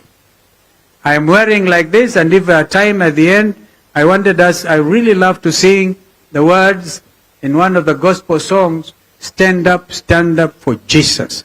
Ye soldiers of the cross, lift up his royal banner, for it must not suffer loss. From victory to victory, his army shall he lead. And beautiful hymn writer, how relevant it is. This is a time to stand up. The clergy, Kenyans, stand up for Jesus. Because you cannot be standing up for Jesus if you're in Shakahola. And I'm happy the church has come out very clearly on this matter. But I wonder why Raila Odinga was denied access to Shakahola, and they allowed Shakila, my party secretary general, because I think the Senate committee was going there. So, in the spirit of openness, this matter about Shakahola has hit international news. It has put this country's name negatively. Watch Al Jazeera, you watch other places. Therefore, it behoves us as a nation to be very open about what happened in Shakahola. And as Shakila said, I think that we will know eventually the truth. Now, allow me to read the following, because I want to really celebrate our teams. The clergy present have delivered a timely and very thoughtful message that at its heart reminds us whose children we are and why all of us, at all the times, we must praise and be thankful to Almighty God. I'm thus vividly reminded of Psalms 9:1. I quote, "I will give thanks to you, Lord. With all my heart, I will tell of all your wonderful deeds." The last time we gathered here, on January 15, 2022, we had the Yata Declaration. And I would want to invite my brother Raila, on behalf of Azimio fraternity, to come up with the Yata Declaration 2. We, as an affirmation of the endorsement of few months prior, in November, at our Wiper Democratic Movement, a national delegates conference in Kasarani, when we then Yata 1, the declaration affirmed the conclusions of what had happened at the delegates conference. Ultimately, as Wiper and the One Kenya Alliance, Oka, my sister mother at that point was actually with me in Oka, having consulted widely and particularly cognizant of what was at stake for all the people of Kenya, we joined hands with my brother, former Prime Minister Raila Odinga, and Sister Mother Karua in Azimio la Umoja One Kenya, and crafted the Azimio One Kenya coalition. Others were my brother Gideon Moi was with us, and Kanu in Oka, and I think several other friends who sometimes the going became very tough. I saw one of them running as independent somewhere in Luo Nyanza. However, our presidential electoral victory was openly stolen by the minority Chebukati-led Independent Electoral Boundaries Commission, IBC, and illegally validated at the Supreme Court of Kenya. In the National Assembly, our majority coalition numbers were unlawfully and systematically reduced to mirror the farce of a stolen election. Today, I want to express my sincere appreciation to all of the Wiper leadership who, despite intimidation and overt bribery, notwithstanding the bets of which political party would be the first to fall prey to the whims of those who currently hold the instruments of power, stood and continue to stand firm and tall. Heko to Wiper members of parliament. None of them was able to get hoodwinked. And if any of them would dare after today, clearly, the next general election utakuwa umejipeleka nyumbani wewe mwenyewe. As your party leader, I take particular pride when I look at all of you and take in our diversity of representation. Against all odds, we have grown from Ukambani region. This is a national political movement of Machakos, the Ukambani region, Lower Eastern, Machakos, makwiny, and Kitui counties, and spread to Taita Taveta. Out of the 4 elected members of parliament in Taita Taveta County, 3 of them are Wiper. And of course, we also spread to Tana River, to Nairobi. That's why you have Mawathe in Embakasi South and other places. To Kajiado, to Embu, Busia, Kisii. Now I know where you come from. Now we know the culprit. It is one Mawathe Musili. Tafadhali, hold your peace, hold your peace. We hear you. We hear you. We hear you. We hear you.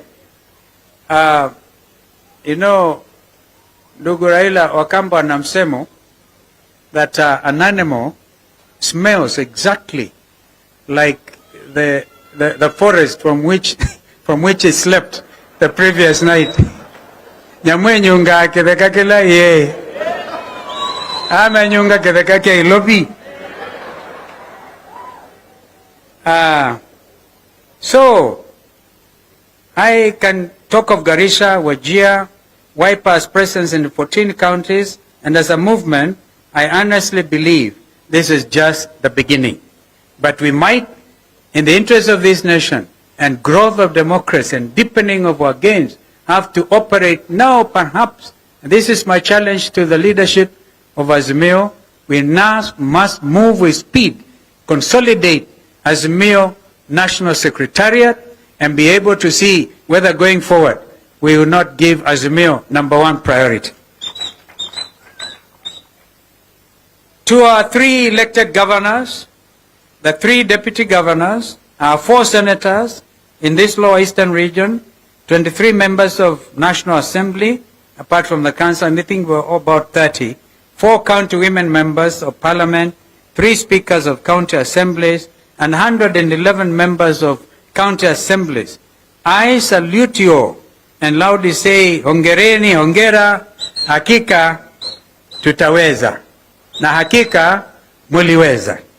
I would also like to pay tribute to all those who sought elective office on a Wiper ticket across the country, but unfortunately did not prevail. William Shakespeare, in one of my favorite plays, Romeo and Juliet, wrote, I quote, "There is an old saying that applies to me. You can't lose a game if you don't play the game." End of quote. So, at the end of the day, you are the next lot of leaders. And to be honest with you, as Wiper, not to frighten our colleagues, our big brother ODM, if we move the way we did, we would even take over Kisii in Nyamira. I know we have MCAs from, did they come? Mheshimiwa Ndonya Aburi, oh, there she is, the Kisii County Women Representative on Wiper. But they worked very closely with the ODM governor of Kisii. The Bible, in the wonderful book of Ecclesiastes chapter 3 verse 1 tells us, there is an appointed time for everything, and a time for every affair under the sun. End of quote. This afternoon, here in Yata, the time for every may just be considered an appointed time, as we have invited our friends in Azimio One Kenya coalition here in a continuation of our town hall meetings. Ndugu Raila, this is actually a town hall meeting. Come to think of it. That's what we did, Sister Mother. We said a town hall meeting. But wow, what a town hall meeting. In the National Assembly, our majority coalition numbers were unlawfully and systematically reduced to mirror the farce of a stolen election. Today, I want to express my sincere appreciation to all of the Wiper leadership who, despite intimidation and overt bribery, notwithstanding the bets of which political party would be the first to fall prey to the whims of those who currently hold the instruments of power, stood and continue to stand firm and tall. Heko to Wiper members of parliament. None of them was able to get hoodwinked. And if any of them would dare after today, clearly, the next general election utakuwa umejipeleka nyumbani wewe mwenyewe. As your party leader, I take particular pride when I look at all of you and take in our diversity of representation. Against all odds, we have grown from Ukambani region. This is a national political movement of Machakos, the Ukambani region, Lower Eastern, Machakos, makwiny, and Kitui counties, and spread to Taita Taveta. Out of the 4 elected members of parliament in Taita Taveta County, 3 of them are Wiper. And of course, we also spread to Tana River, to Nairobi. That's why we have Mawathe and Embakasi South and other places. To Kajiado, to Embu, Busia, Kisii. Now I know where you come from. Now we know the culprit. It is one Mawathe Musili. Tafadhali, hold your peace, we hear you. We hear you. We hear you. We hear you. You know, ndugu Raila Wakamba ana msemo that an animal smells exactly like the forest from which it slept the previous night. Nyamwenyunga kithekakila ye. Amenyunga kithekake ilobi. So, I can talk of Garissa, Wajir, Wiper's presence in 14 counties, and as a movement, I honestly believe this is just the beginning. But we might, in the interest of this nation and growth of democracy and deepening of our gains, have to operate now perhaps, and this is my challenge to the leadership of Azimio, we now must move with speed, consolidate Azimio National Secretariat, and be able to see whether going forward we will not give Azimio #1 priority. To our 3 elected governors, the 3 deputy governors, our 4 senators in this Lower Eastern region, 23 members of National Assembly, apart from the council, I think we're about 30, 4 county women members of parliament, 3 speakers of county assemblies, and 111 members of county assemblies. I salute you all and loudly say, hongereni, hongera, hakika tutaweza. Na hakika muliweza. I would also like to pay tribute to all those who sought elective office on a Wiper ticket across the country, but unfortunately did not prevail. William Shakespeare, in one of my favorite plays, Romeo and Juliet, wrote, I quote, there is an old saying that applies to me. You can't lose a game if you don't play the game. End of quote. So, at the end of the day, you are the next lot of leaders. And if, to be honest with you, as Wiper, not to frighten our colleagues, our big brother ODM, if we move the way we did, we would even take over Kisii in Nyamira. I know we have MCAs from Nyamira. Did they come? Mheshimiwa Ndonya Aburi, Ndonya Aburi, oh, there she is, the Kisii County Women Representative on Wiper. But they worked very closely with the ODM governor of Kisii. The Bible, in the wonderful book of Ecclesiastes chapter 3 verse 1 tells us, there is an appointed time for everything, and the time for every affair under the sun. End of quote. This afternoon, here in Yata, may just be considered an appointed time, as we have invited our friends in Azimio One Kenya coalition here, in a continuation of our town hall meetings. Ndugu Raila, this is actually a town hall meeting. Come to think of it. That's what we did, Sister Mother. We said a town hall meeting.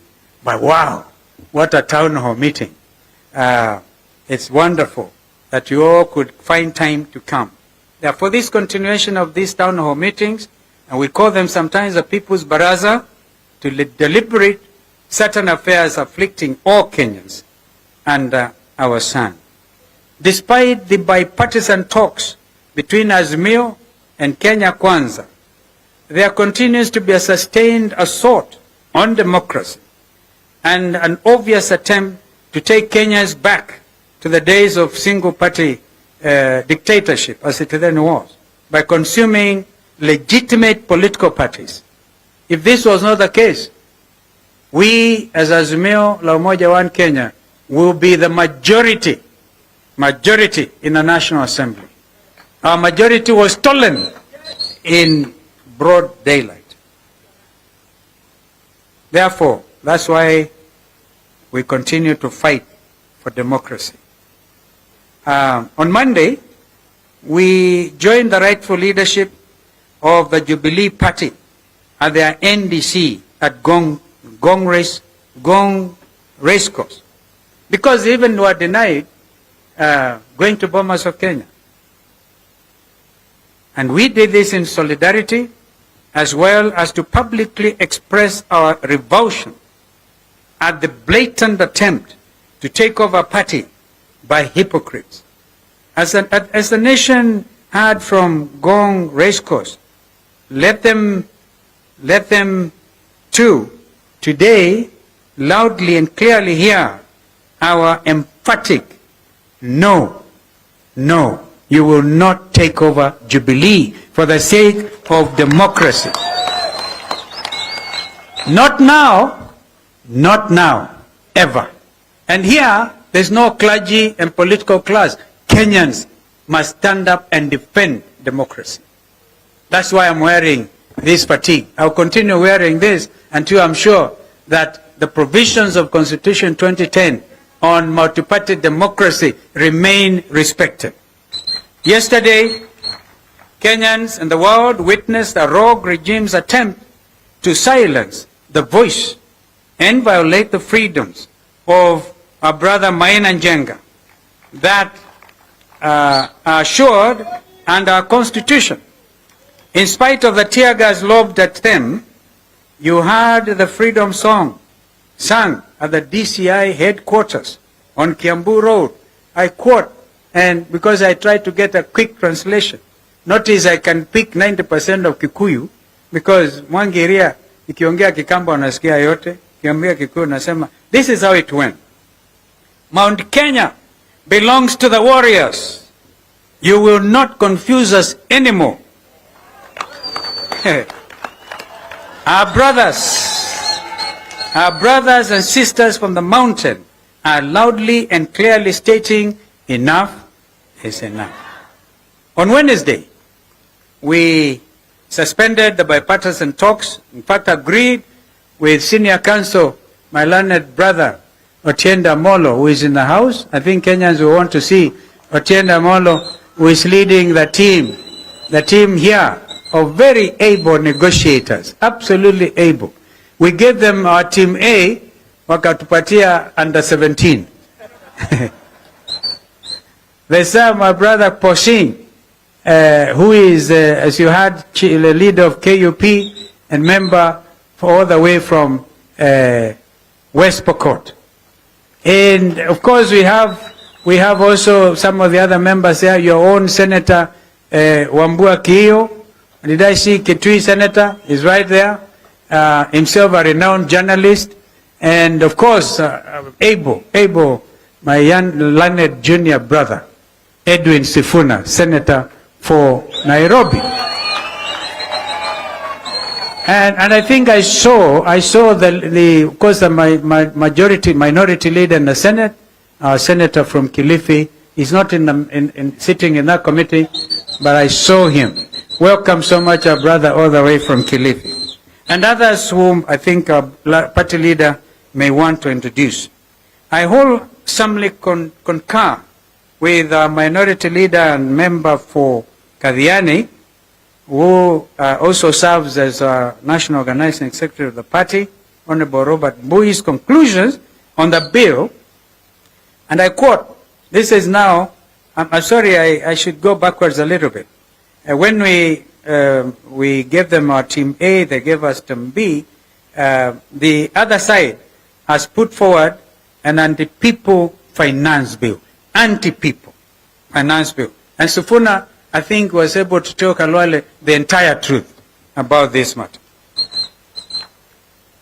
Measures proposed include raising the gross sales tax from 1 to 3%, doubling the rate of value-added tax, VAT, applied on petroleum products from the existing 8% to 16%, 100% increase, and applying various excise duties, including an increase from 12% to 15% on money transfer services, and a new one on milk and sugar, maziwa na sukari.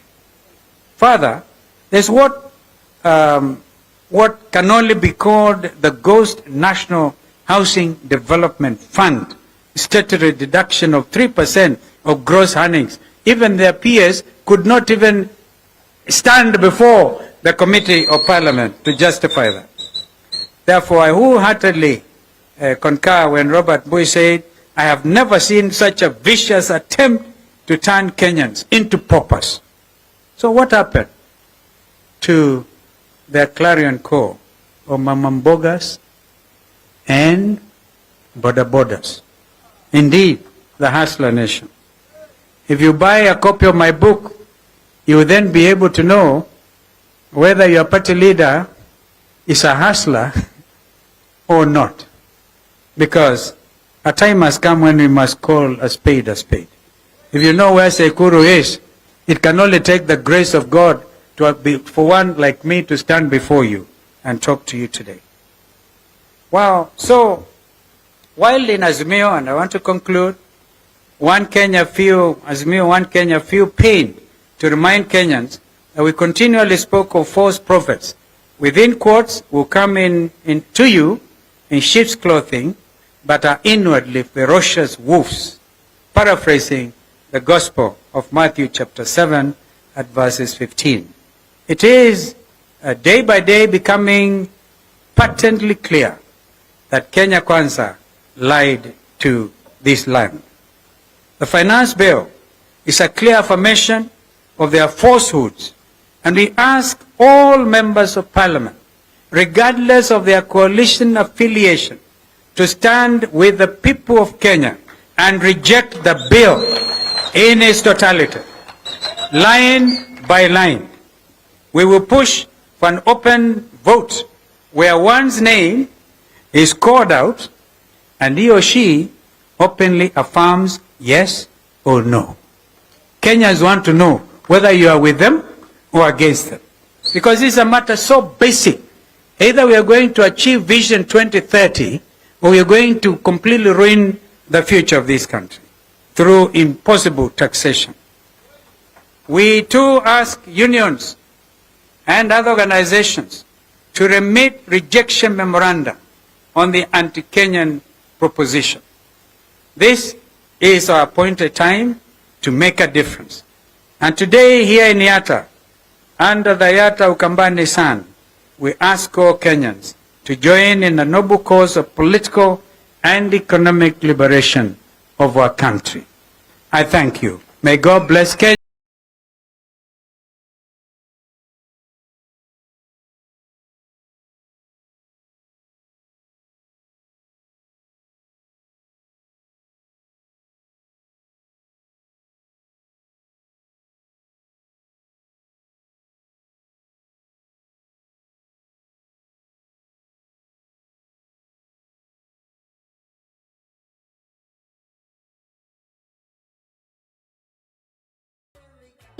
Ukitokelezea mpaka mimi karibu nikuwe kilema sababu polisi wanatupeleka pelepele. Mandamano, mandamano, tunapenda mandamano. Hero kamano, tiagas, tiagas, tiagas, bila tiagas. So mandamano, mandamano, mandamano, tunapenda mandamano. Kirusha tiagas, hero kamano. Tunaenda kuenda. Unajua polisi wanafanya kazi mzuri sababu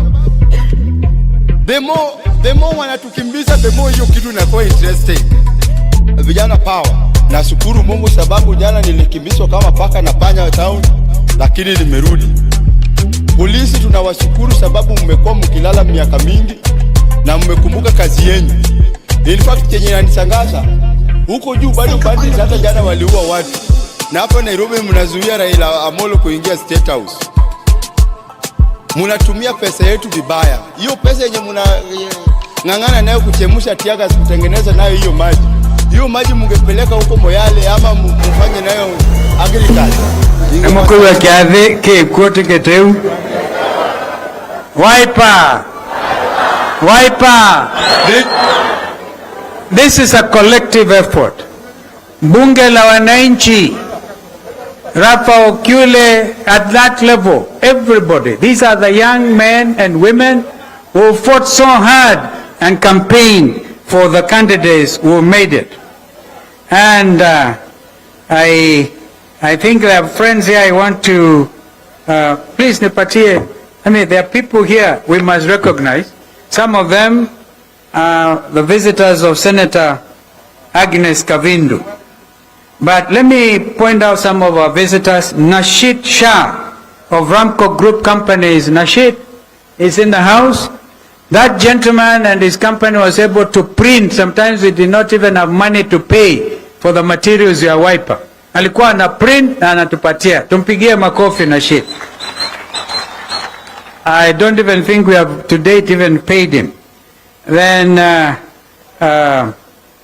our brothers here. My brother Reverend Dr. Joseph Mutuki, lecturer at Daystar University, and my friend Mutua.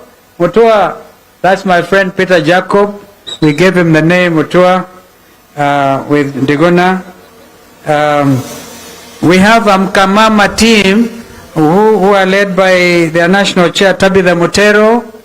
And we also have Matatu Owners Association Director Steve Jenga. Can you please mkono Steve Jenga? They are right behind our party leader. We thank you because we know the Matatu owners actually stood with us. As you remember, Ndugu, we met them somewhere near the breweries and they came out very strongly. I want to thank in a very particular way our friends, business community for Mavoko and the river. Our chairman Muimi. You lost Chairman Musembi and you gave Musembi a heroic send-off. Those are men and women who really take to heart the cause for this community and for this nation. Chairman Julius Mutua, tunawashukuruni sana. Mutua Kavungu. Wiper NEC members, again, I want to think, really stand up. The NEC National Elections Board, could you please stand? Led by Agatha Solitei again. I saw Kibara. I saw Abdulaziz. I don't know whether they're still in the house. I saw them. Tuwapigie makofi because they're the ones, that particular lady actually midwifed all of you, those who are in position. So now, I want to, wale ambao hatuja watambua sasa hivi, mujue kwamba mnakaribishwa sana. And as I said, don't be in a hurry. Today I pleaded with my brother that we don't live in a hurry. Sasa Lendama, we have a date with me. Tukitoka hapa tunaelekea Ukasi. If you know where Ukasi is, utarudi Narok, tutakaa huku. Again, I just want to, in a very special way, know the governors made it. This function was heavily supported by Governor Avinya, Governor Junior, and Governor Malombe. Senator Kavindu, thank you very much. Kamene County Women Rep, they're even sending some money inaingia kwa M-Pesa inasema imejaa. Haiwezi kutoka. Where is Mheshimiwa Kamene? Those Mheshimiwa Raila are the Machakos girls. The governor, the senator, and the county women rep. And they are doing a brilliant job. Tuwapigieni makofi. Tuwapigieni makofi. So now we propose, because we said hatutaenda haraka. Kwanza county government wametuwekea hata mataa. Kwa hivyo usiku, don't be afraid, hakutakuwa na giza. Somebody, what's the name of the CEO wa energy? Kirima. Bwana Ngovi, thank you very much. Na Bwana Kirima, tunashukuru. So we are properly catered for. Nobody therefore should live in a hurry. Mheshimiwa Basil, this is a young man, member for Yata, who has worked with the United Nations. Actually, the last posting was in Turkey and the United Nations Secretary General. We have talent. We have real talent in this young man and others. Mama Rose Museo, never tired. She was a midwifed BBI and appointed by Ndugu Raila na Uhuru that time. And you had say, all is not lost. We have people, this community has a problem. What is it, the name of Haina, Mheshimiwa Kioni? What is a Haina in Kikuyu? Iti. Iti. Wakamba anaita watoto ile majina mbaya. Anaita Mbiti. Mwingine wanaita some very strange names. But through the example of Mama Rose Museo, the name Museo means good one, excellent one. And I know it was because of the fear of the spirits taking. The clergy may want to agree with me if you do some research. Unaita mtoto jina mbaya so that the spirits are not interested in them. Now we have to bless our children. Tunawaita progressive, tunawaita glorious. Yeah? So, but I am going to ask Kenyatta Kavindu to come now and introduce our friends from the US. Just come right away before we call Baba. Because you know them. And some of them, she told me, when there was a bomb blast in Nairobi, this senator went all the way and worked with people.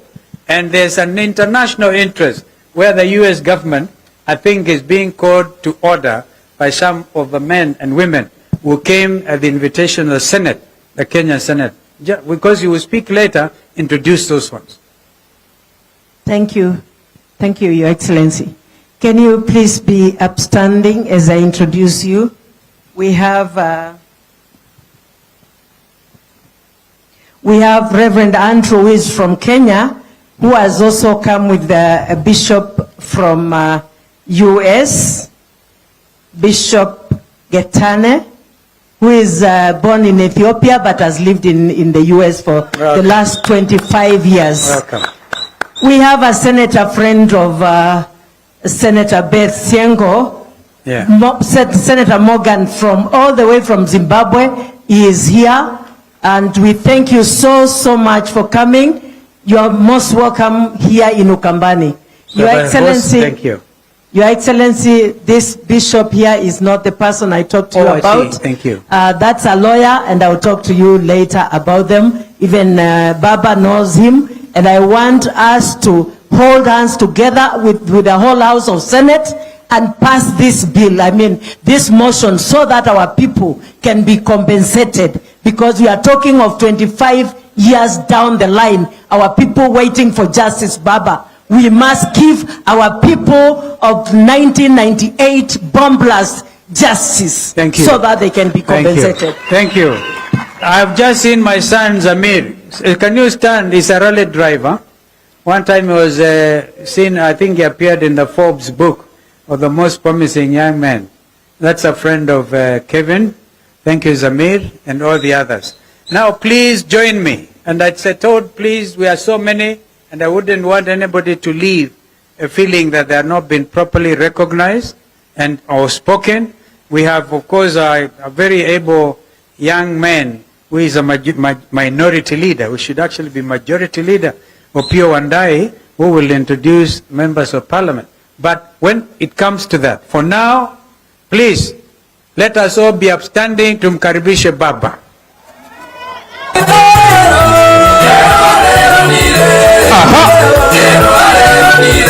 Wapi vifijo, vigelegele na nderemo.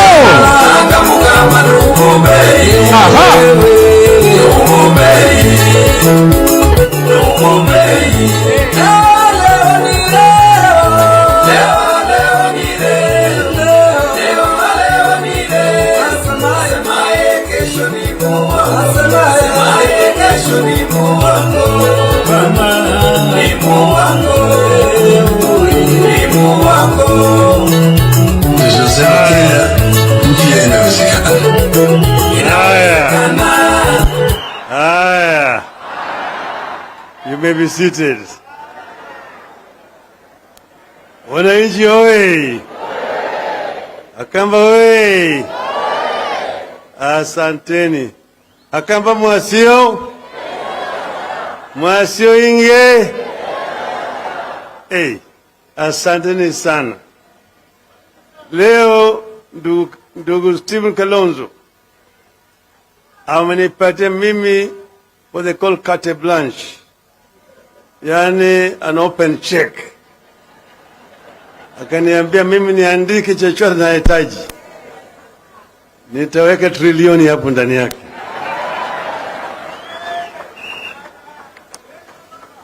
Kwanza nataka kuanza kutoa shukrani sana kwa ndugu yetu Stephen Kalonzo Musyoka na wana Wiper kwa kuandaa karamu kama hii.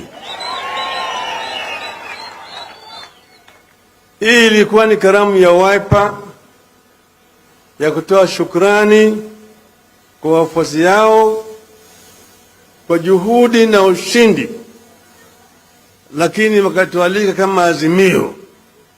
Manake Wiper ni kiungo cha Azimio, ati tukuje yote kama viongozi wa Azimio. Kwa mimi nataka kuuliza viongozi wa Azimio ambao wako hapa, wabunge na viongozi wa vyama wasimame tuonekane.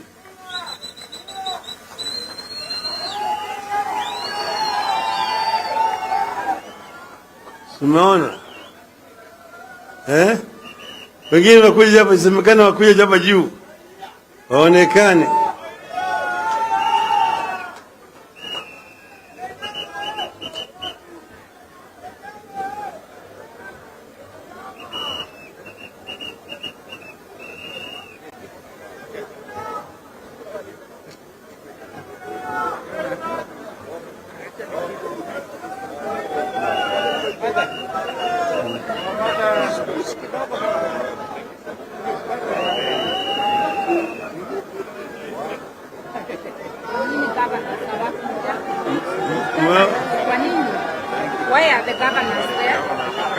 Wale magavana wako wapi? Magavana.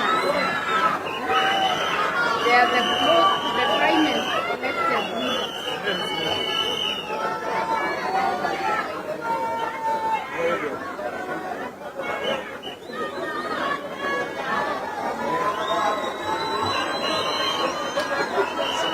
Sasa umeona sura ya Azimio. Kila mtu angalia mbele huko. Kila mtu angalia mbele. Azimio. Inawezekana. Azimio. Inawezekana. Azimio. Inawezekana. Asanteni sana, mnaweza kurudi mketi.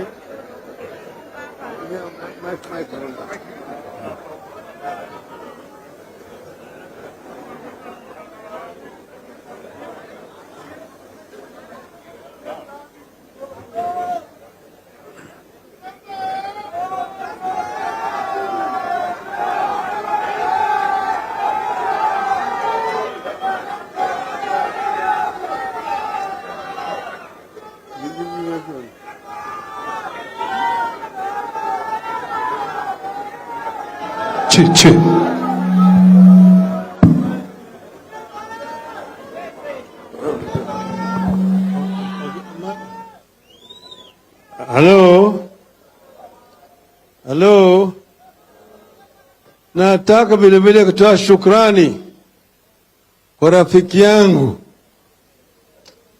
ambaye tunakuwa naye kila mara kwa mara tukifanya mazoezi, Apostle Musili.